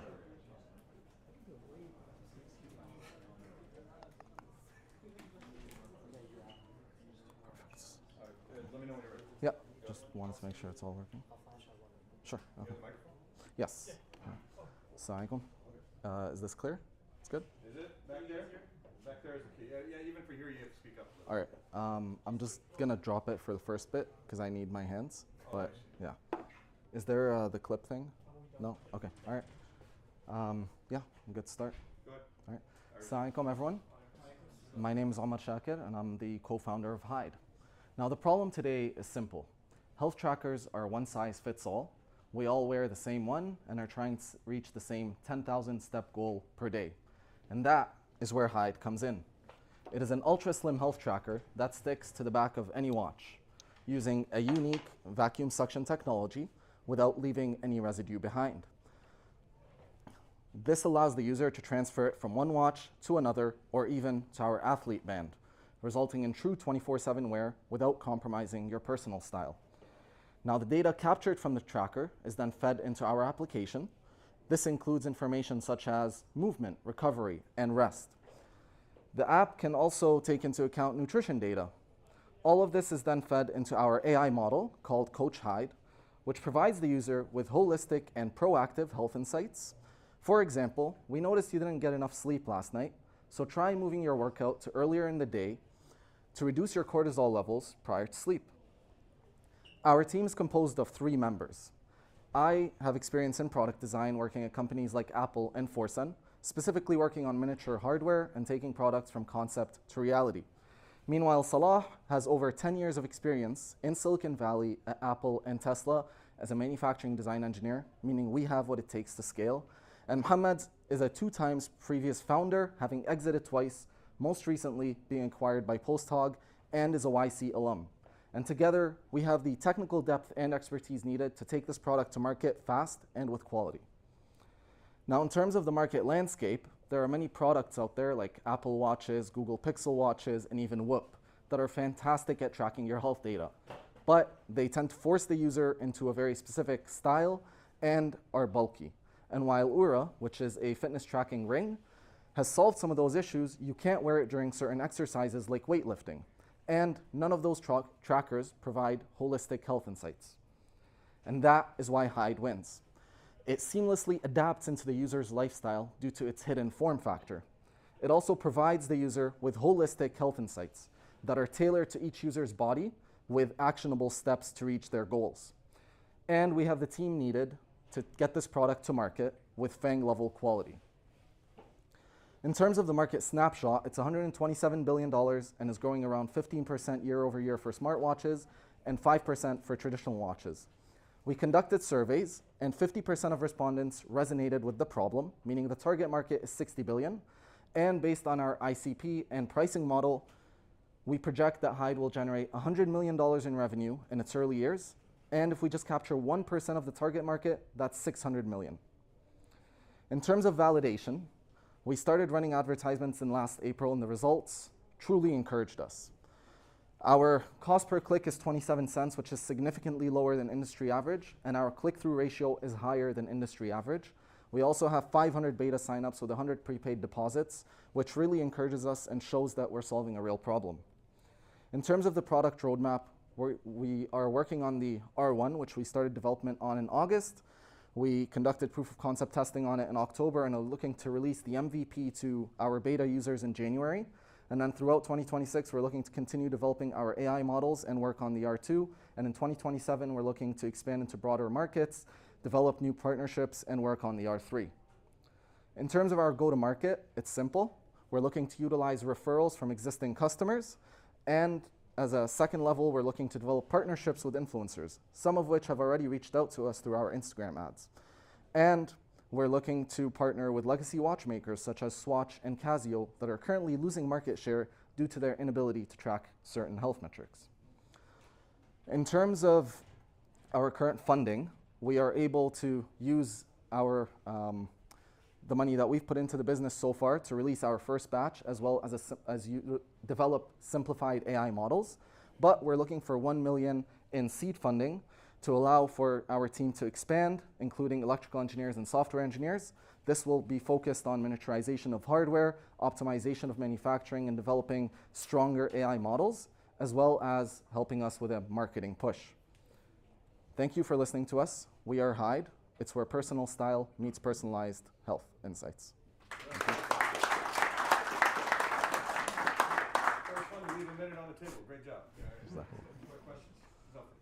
So it sounds like you're turning any watch into a fitness tracker. Yes, exactly. Short of removing the graphical interface. Yes. Are you achieving parity then with, say, Apple Watch, Fitbit, Aura? What's missing? Not necessarily. So because you don't have the screen, so you're missing, the immediate notifications, which is actually something we're interested in because we've noticed a lot of people don't like their watches. It's constant distraction. In addition to that, you don't have haptic feedback, but on a personalized health insight point of view, the goal is to get it to the same point. Obviously, for that, we would need much more advanced AI models. But yes, that's where we're looking to get. So you're moving a lot of that into your app. Correct. Yes. But in terms of the sensor set and the actual health metrics that you're tracking and able to report out on, is there parity between what I would see on my typical device? With the exception of the ECG on more advanced Apple Watches, yes, there is parity. When I said miniaturization of hardware, that's because we're using an off-the-shelf SpO2 sensor we're looking to potentially develop a much more miniature and advanced one. So. Want to give Suhaib can defer to him and then Yeah. Go ahead. Hardware, like how easy to attach and deattach them? So we've actually developed, I'm not going to call it proprietary because we haven't looked at IP yet, but it's in theory proprietary. You just stick it on the back of the watch and it holds. Now this piece is 3D printed and not the greatest, but this piece can hold the weight of the watch. Yeah, so that. Yeah, so love the product, by the way, because Thank you. I also have a Whoop that I've had to put on my arm so I can wear my watch. Jazakallah khair. Thank you. Remind me, what kind of sensors do you have on that piece? So we have an SpO2 sensor for tracking heart rate. We also have an accelerometer, a gyroscope, and a barometer to more accurately and effectively calculate movement data. So how are you able to achieve, how would you charge that? And how are you able to achieve an all-day battery with something that's... There's 3 charging pins on the side of it, so that's how it would be charged. And in terms of all-day battery life, so we're currently using an off-the-shelf battery. Part of the money that we're looking for, I believe it's about $20,000 just for the mold cost for the battery, but we have a customized battery that actually sits in a slimmer form factor than this. And so it doesn't increase the thickness despite the size of the sensor? No, if we actually go to the custom battery, it'll be thinner. Yeah. So. So some watches are already hard to wear. So Yes. adding another layer of hardware to it. Correct. Yes. And I see you're just promoting as a watch attachment. Even once you just said it's sticky. Have you looked into sticking it to other parts on your body or watch? So Another layer of watch. that's an excellent question. So in terms of a layer on the watch, initially we were skeptical of the thickness. Sometimes I'm wearing these proof of concept mock-ups just so I get the feel of it. Sometimes I forget it's even there. I go to pick up the tracker and put it on the watch and I realize it's already there, which I know sounds confusing, but you can come trial it at our booth. In terms of the second part of that, that's why we made the athlete band. And eventually you might be able to expand into other parts of the body, right? Like maybe something that goes on the biceps or so on. Yeah, so as far as the watch, so do you guys intend on having this watch like FDA approved as far as collecting certain vitals and things like that? So I know we've had interest in that, and so per the current funding that we have, that does not capture the plan for FDA approvals.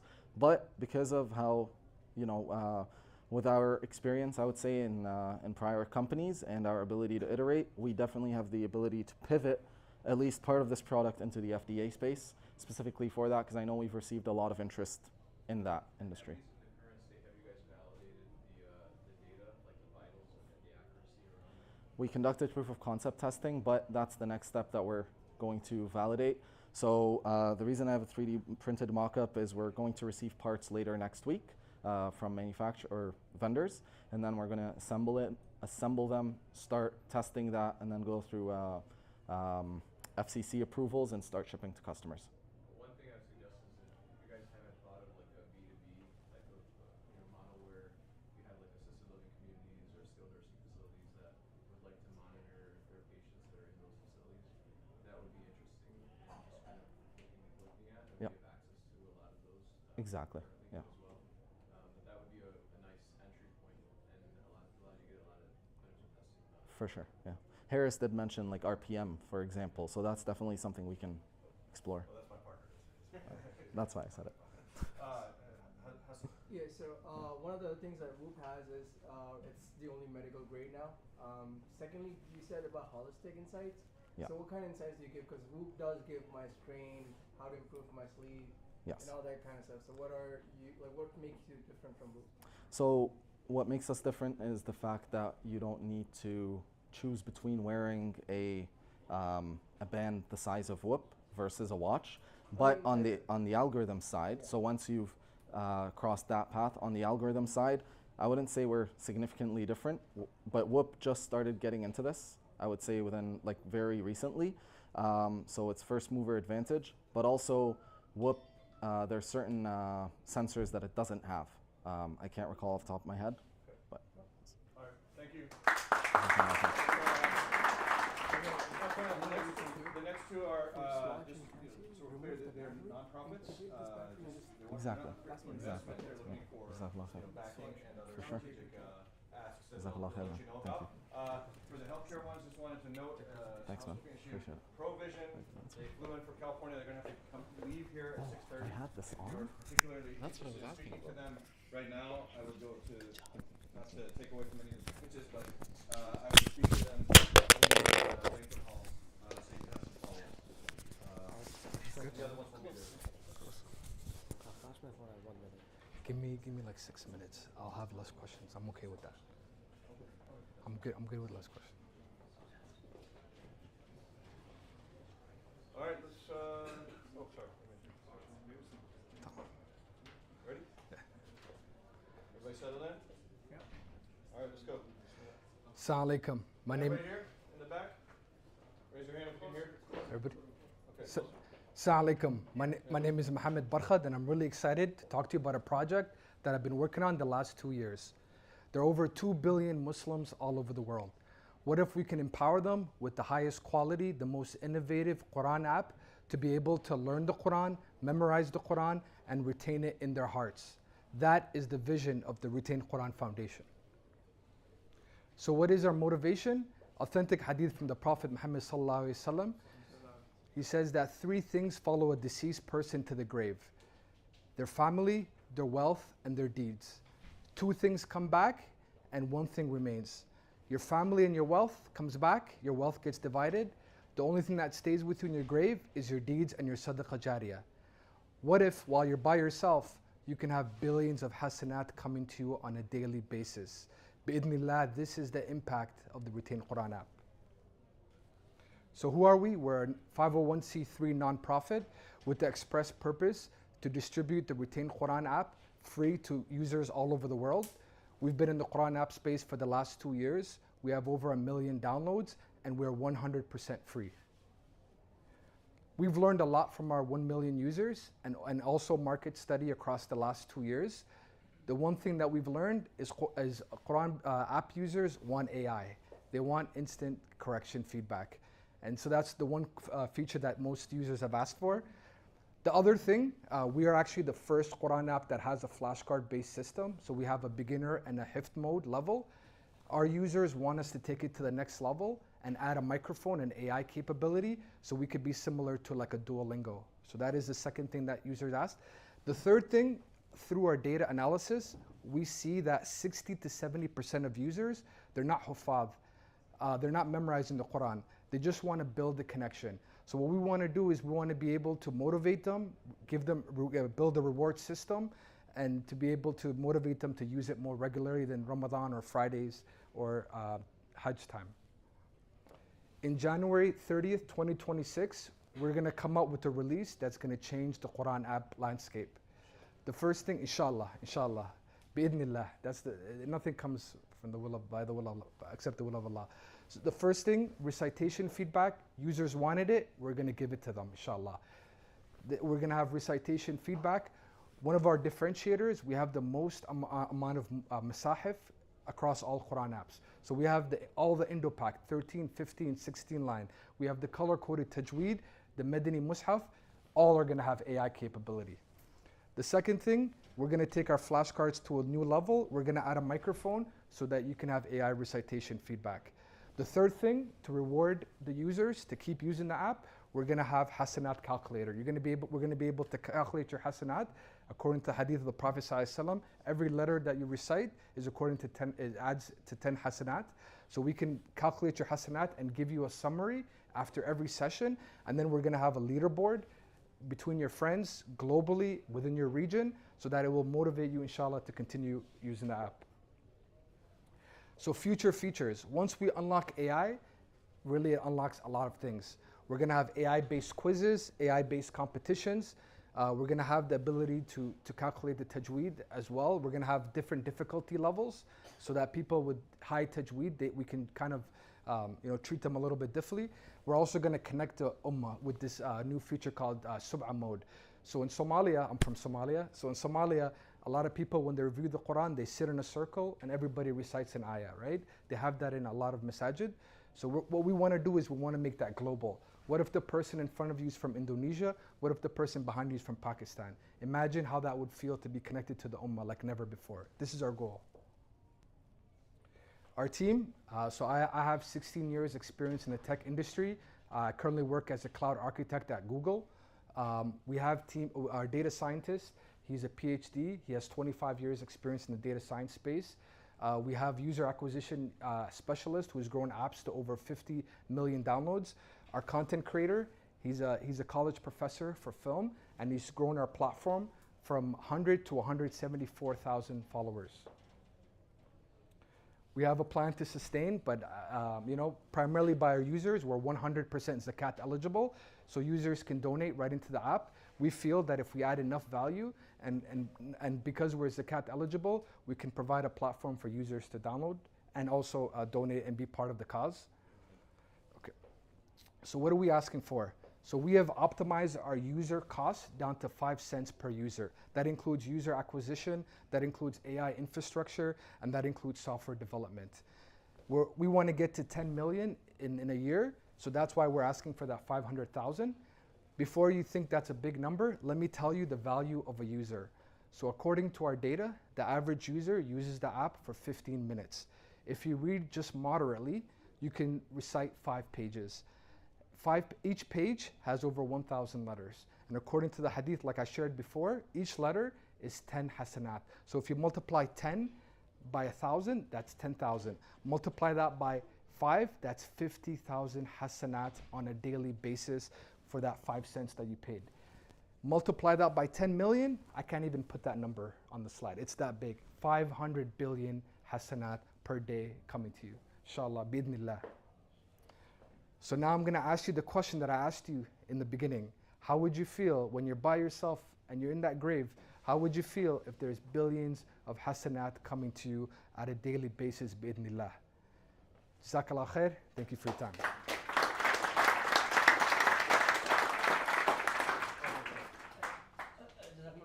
How this ad is different from Tartil? So there's a few things. Number one, we're going to have more AI capabilities. The Tartil level is the baseline. That's the mistake detection. We're going to add flashcard-based AIs. We're going to go into competitions. We're going to take AI to a level it's never been taken before. Also, we have the most amount of mushafs globally. So that if you look at, and there's other apps outside of Tartil, they only have a few Indo-Pak. We have all the major Indo-Pak. Yes, I have. So exactly. So I have, because I'm a nonprofit, we have access to like I connected with the publishers, and they gave us their authentic mushaf. So for example, Dar es Salaam, the authentic mushaf Dar es Salaam publishes, the 16 line, we have it. So we have the authentic mushafs across many, and that's what. Yeah, exactly. The color coded and So you should talk about your accuracy for the harakat.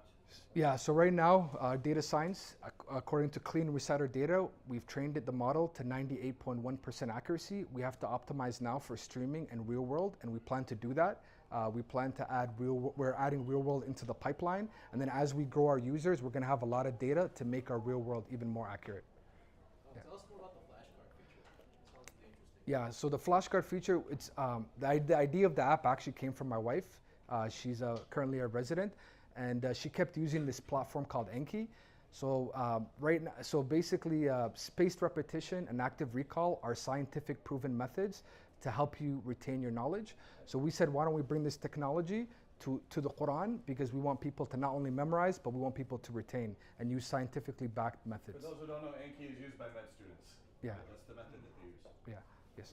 Are the flashcards still part of the app right now? Yes, so right now we have the flashcards. We have all the major features like basically tajweed color coded. We have tafsir, translation, reciters, but the AI features, they're coming January 30th.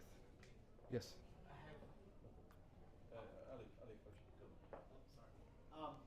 Tell us how the organization intends on making money if it's not subscription based and it's a free download. Like, where's the revenue coming from? So number one, we're 100% zakat eligible, and so we're going to run campaigns in Ramadan where people pay their zakat.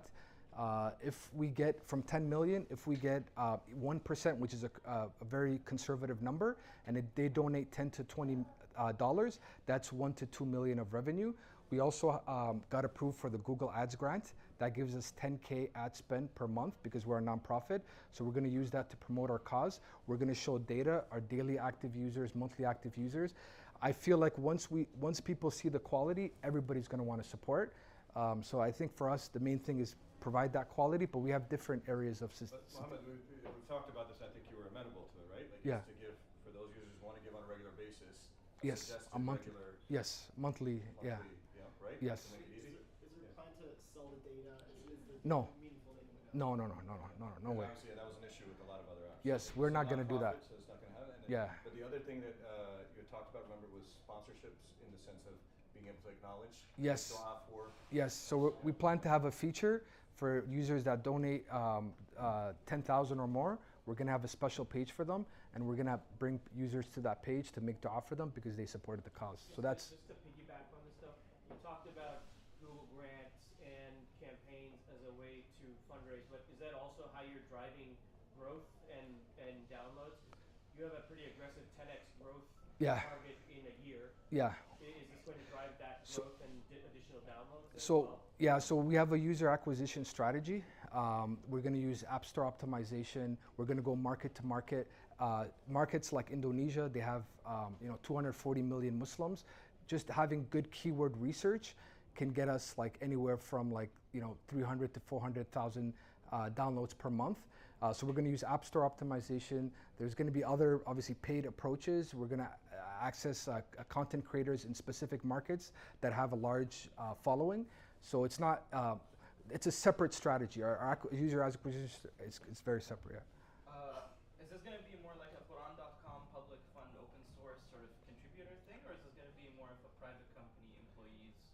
More open source, but first, before we open source everything, we want to come in there with a good product. So our focus right now is to come with this very strong product. But then in the future, we can always open source some of our capabilities. Super quick follow-up. Other question. Data. So the reciter data, that's coming back. That's gold for training models. Yes. Are you storing that currently, and how much is that costing? So we're not storing that currently. We plan to once we have the AI features, and then we plan to train because that's like you said, it's golden. We need real world versus the clean reciter data. Okay. So yeah. We'll wrap it and be fair to Okay. everybody. All right, thanks. Jazakallah khair.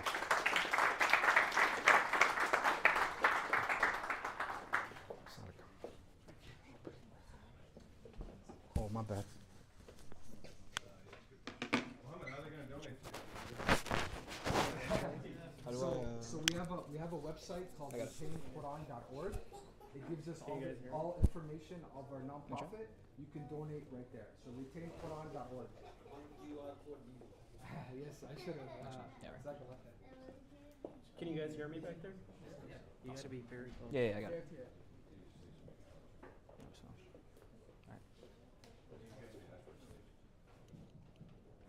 Go ahead. And then obviously we'll play Melbourne after this. Awesome. Can you guys hear me okay? Awesome. Assalamu alaikum warahmatullah. My name is Shayan Faraz. I'm the founder of the Shifa Institute, a community-based nonprofit focused on destigmatizing mental health in the Muslim community. What we've done is we've made mental health a fun and easy to talk about topic for younger Muslims. And I know it sounds counterintuitive, but if you give me just a couple of minutes, I'm going to talk about the traction we've had and what we've done in the past year, and inshallah how we plan on continuing to build Islamically grounded leadership programs for Muslims. I first want to set the stage and bring up the general mental health crisis in the United States. This is something that's very stigmatized already, and we see it in society throughout. But specifically for Muslims, there is extra layers of complication. For Muslims, mental health is an unapproachable topic due to stigma. It's not something many Muslims acknowledge, and a lot of this is due to a lack of awareness and education. And that's where Shifa comes in. Shifa creates mental health awareness through Islamically grounded leadership programs, and the way we do that is by making events that youth actually want to attend and engage with in the masjid. For some background on myself, I'm a full-time content creator. If you were here for Hadi's pitch earlier, I was the creator with 77 million views. I did 77 million on TikTok in the past year. I've also scaled my social media business to over 5 figures in my first year doing content. I also have a background in masjid administration here in Redford. I was the administrator at Masjid Al-Noor during my gap year where I was working full-time. It was through those experiences that I got a better chance to work with the Muslim community in Greater Michigan. I'm from Texas originally. And what I got to see was that there's different events for different people in our community, especially for the youth. The way that you might engage one brother who's into sports is going to be completely different than the way that you engage a sister, or who's into poetry or is into some other subject. With that in mind, and this is an event that Haris Bai also wants me to do, inshallah, here at MCWS. This is an example of an event that we did previously. I tried to create content with Shifa that directly relates to young people. This is basically a long-winded way of saying, how do we crack down on the brain rot issue in the Muslim community? How do we get people to stop doom scrolling, and how do we address this issue of screen addiction? I'm going to flick through the slides, and you can see why we scroll. I referenced some neuroscience in the introduction of this presentation. I also went into some of the tactics that I've used to tell stories on social media. The kind of format and the content I do is directly speaking to the camera, and so I wanted to show, as a content creator, the way I study retention. And then in general, we talked about the benefits and the drawbacks of social media, and also as Muslims, this is the main thing, how we interact with social media and how we relate to these platforms. Now, with Shifa, alhamdulillah, we've served over 1,000 community members in terms of attendees across all our events. We've done over 50 events. We have events like this in many different niches and many different topics. We've done creative workshops. We have done events with masajid. We've done events at the student level. And we've experienced a lot of success with the traction that we've gotten so far. So far, we have 5 university chapters and a high school chapter with Northville, and we've been working alongside MSAs in an adjacent capacity to help provide workshops that young people will actually attend and workshops that will contribute to their personal development. We've also been recognized by Detroit NPR and the University of Michigan, both in Dearborn and in Ann Arbor. Now, if you're wondering what the actual material is like, me and my co-founders are very heavily inspired by the Islamic Golden Age, and especially this idea of communal healing. We've worked with various masajid already, including MCM, IAGD, and Rayan Center, and we're hoping to really bridge the gap and create safe spaces for young people to develop and to express their needs creatively. One thing that we also keep in mind, this is something that me and my co-founders have reflected on, is that Allah subhanahu wa ta'ala says in the Quran in Surah Al-Ra'd, indeed Allah does not change the condition of a people unless they change what is within themselves. If we are people of La ilaha illallah and we believe in the hadith of the Prophet ﷺ, that the ummah is like one body, and if one part of the ummah if one part of the body is hurting, then the whole body is hurting. It's very important that we put the investment back into our community, back into our sons and our daughters, back into our brothers and sisters, and those who are going through hardship. And I'm personally very indebted to the Max Center and MCWS in this community. I'm pleased to announce, alhamdulillah, that we're actually going to be debuting our pilot program all throughout 2026 with MCWS, where we're going to be doing regular programming throughout the year, focused on these core modules, but not limited to just these. We're also going to be focusing on communication skills and really developing those soft skills and emotional intelligence for people young and old in our community. Now, with that being said, we're looking to raise, inshallah, $100,000 in donations. Everything that we've done with Shifa up until this point has been strictly off of goodwill in the community. We've been working with coffee shops, we've worked with masajid, but in order to do justice to the speakers and to do justice to the programming and really develop a proper curriculum, we want to continue to raise money and, inshallah, put that money back into the resources. I also want to, again, emphasize the aspect of communal healing. This is an active effort from all of us. I'm not from this community. I'm excited, inshallah, to meet many of you, but I really want to make sure that not only just at MCWS, but at other masajid as well, we're able to create an environment where we can all work together and we can all heal together and develop ourselves. I also want to give a quick shout to my co-founders, Salman Pervez, who's my co-founder right here, Azan Jamil, who's manning the table, and also our clinical psychologist in-house, Ashwak. She's been a great help, especially as a psychologist, giving us insights to make sure that our content is clinically grounded. And you can find them at the table as well, inshallah. And if you want to reach out to us, you can find us at this QR code, all social medias at the Shifa Institute, the Shifa Institute at gmail.com, and if you would like to reach out to us through email as well. Thank you guys for your time.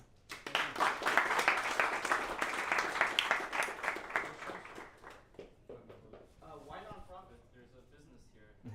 Yeah. Why did you choose to go nonprofit route? No, excellent question. I've had this back and forth with Zayd and a lot of people. We chose nonprofit just because it was what I was most familiar with in the beginning. Being in the masjid space, we were a 501c3 at Masjid al-Nur. I feel like, I don't know, you do have a great point. It's something we could definitely explore into the future, but specifically with community and wanting to take donations and integrate ourselves into a masjid ecosystem, nonprofit just made the most sense. But I'm not closed off. Generate revenue as a nonprofit. Yeah. OpenAI makes the most. Most obvious, but yeah. Know what to do with it. Not nonprofit anymore. Yeah, Yeah. public benefit. conversion, but yeah, I get it now. Yeah, happy to convert. Mashallah, I mean, it sounds like you're making a lot of great impact already. Curious, is there a target demographic that you're focused on? Because it sounds like there are lots of demographics that can benefit from this, but they would require different strategies. Right, absolutely. Where is your focus? No, excellent question. So, I mean, most of this pitch was definitely geared towards young people.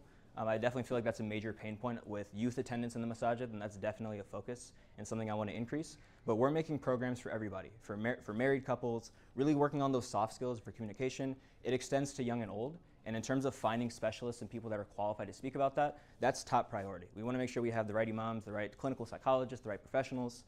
You can find us on Instagram as well for different examples, but we've done events with athletic organizations, and we're really versatile with the approach. We're not limited to any age or demographic in particular. Do you have any psychiatrists in your panel? One more time? In your team, any psychiatrists? We have, so Salman is doing a master's in clinical psychology. We also have a psychologist as well. We don't have a psychiatrist, a doctor. Clinical psychologist. Psychologist. We don't have any doctors yet, but we're in very early stages. We're trying to expand the team both with a religious advisory board as well as the clinicians that we actually have in-house. Dr. Abbasi, the founder of the Muslim Mental Health Conference, is one of our Right. sponsors. Yeah. So can you tell us how you create content? Is it existing content that you research, audit, then put it out, or do you have in-house researchers?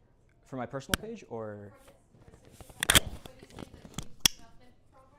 Yes. Or any, how are you generating that content? There's a lot of good Muslim mental health youth content out there. So are you just taking it and then repackaging it, or you're coming up with new content? So far, I mean, we've definitely, we want to increase our social media content. We haven't done much content for Shifa so far. Eventually, part of the budget as well is we want to hire marketing. We want to make sure we have the right people developing videos on behalf of our organization. So. But the content that's going to be, that you'll be disseminating and Yes. the curriculum part of it, where's that coming from? So the curriculum is something separate. The curriculum refers to the modules and the actual activities and events that we're going to be doing at Masajid. Are you talking about that? Where is that going to be coming from? I see what you're saying. Okay. Yeah, so we want to continue reaching out. We have a team of in-house psychologists. We also have imams that we work with. And so we want to work with them as well as other people in the community to help develop it. So the 3 modules, as an example, social intelligence of the prophets, understanding your fitrah, serving the community. We're going to have community leaders, people that have been well versed in these topics, leading the events and actually doing the workshops. That's also speakers were also part of the budget, and so that kind of falls into it, where we want to invest in the people that can actually deliver on these projects and individual modules and courses. So when you say content and curriculum, then you're separating Yeah, the two out like that? Content is social media content? Yeah, I was using content both for both things, but. There are many people here from Tawhid Center, so you should consider Tawhid Center. Okay, inshallah. Yeah. That's actually why one of the asks is he's asking if you're from a different community. Yeah. This is not just about pull it into your community. Inshallah. Yeah. Anything else? That's it.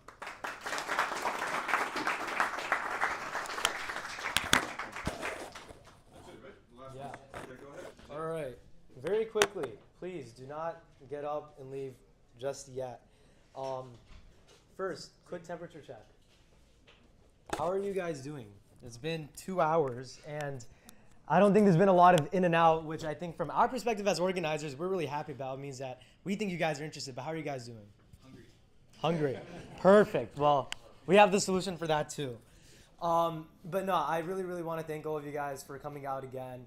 I see a lot of familiar faces, people that are friends that drove all the way from Michigan. A lot of the people here that are founders are students from Michigan.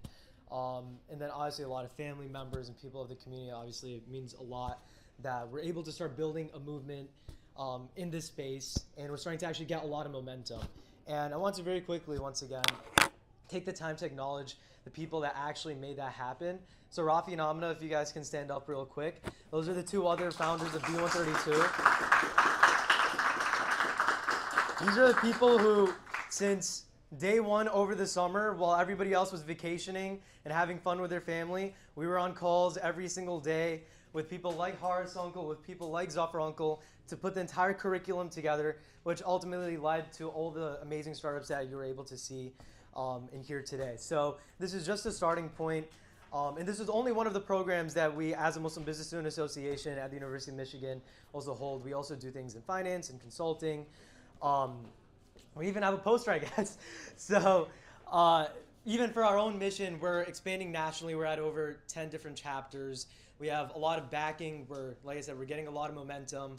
We are also a registered nonprofit, so we are a tax-exempt organization. So if you would like to support our programming, it would mean a lot for us because as college students, we're also running on a pretty low budget. And then b132 itself, like I said, this is the first batch that we've run, and we've had a lot of interest in expanding this beyond, just the University of Michigan Muslim Business Student Association. So if you're interested in getting involved, please do hit me up or hit any of us up. We are here. We are around.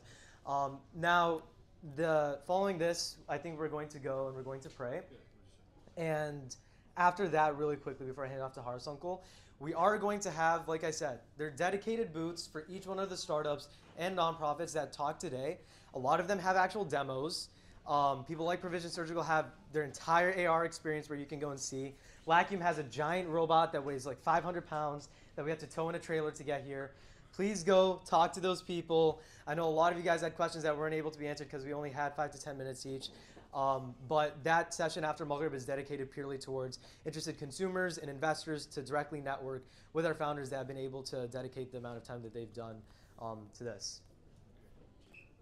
Yeah, I just wanted to echo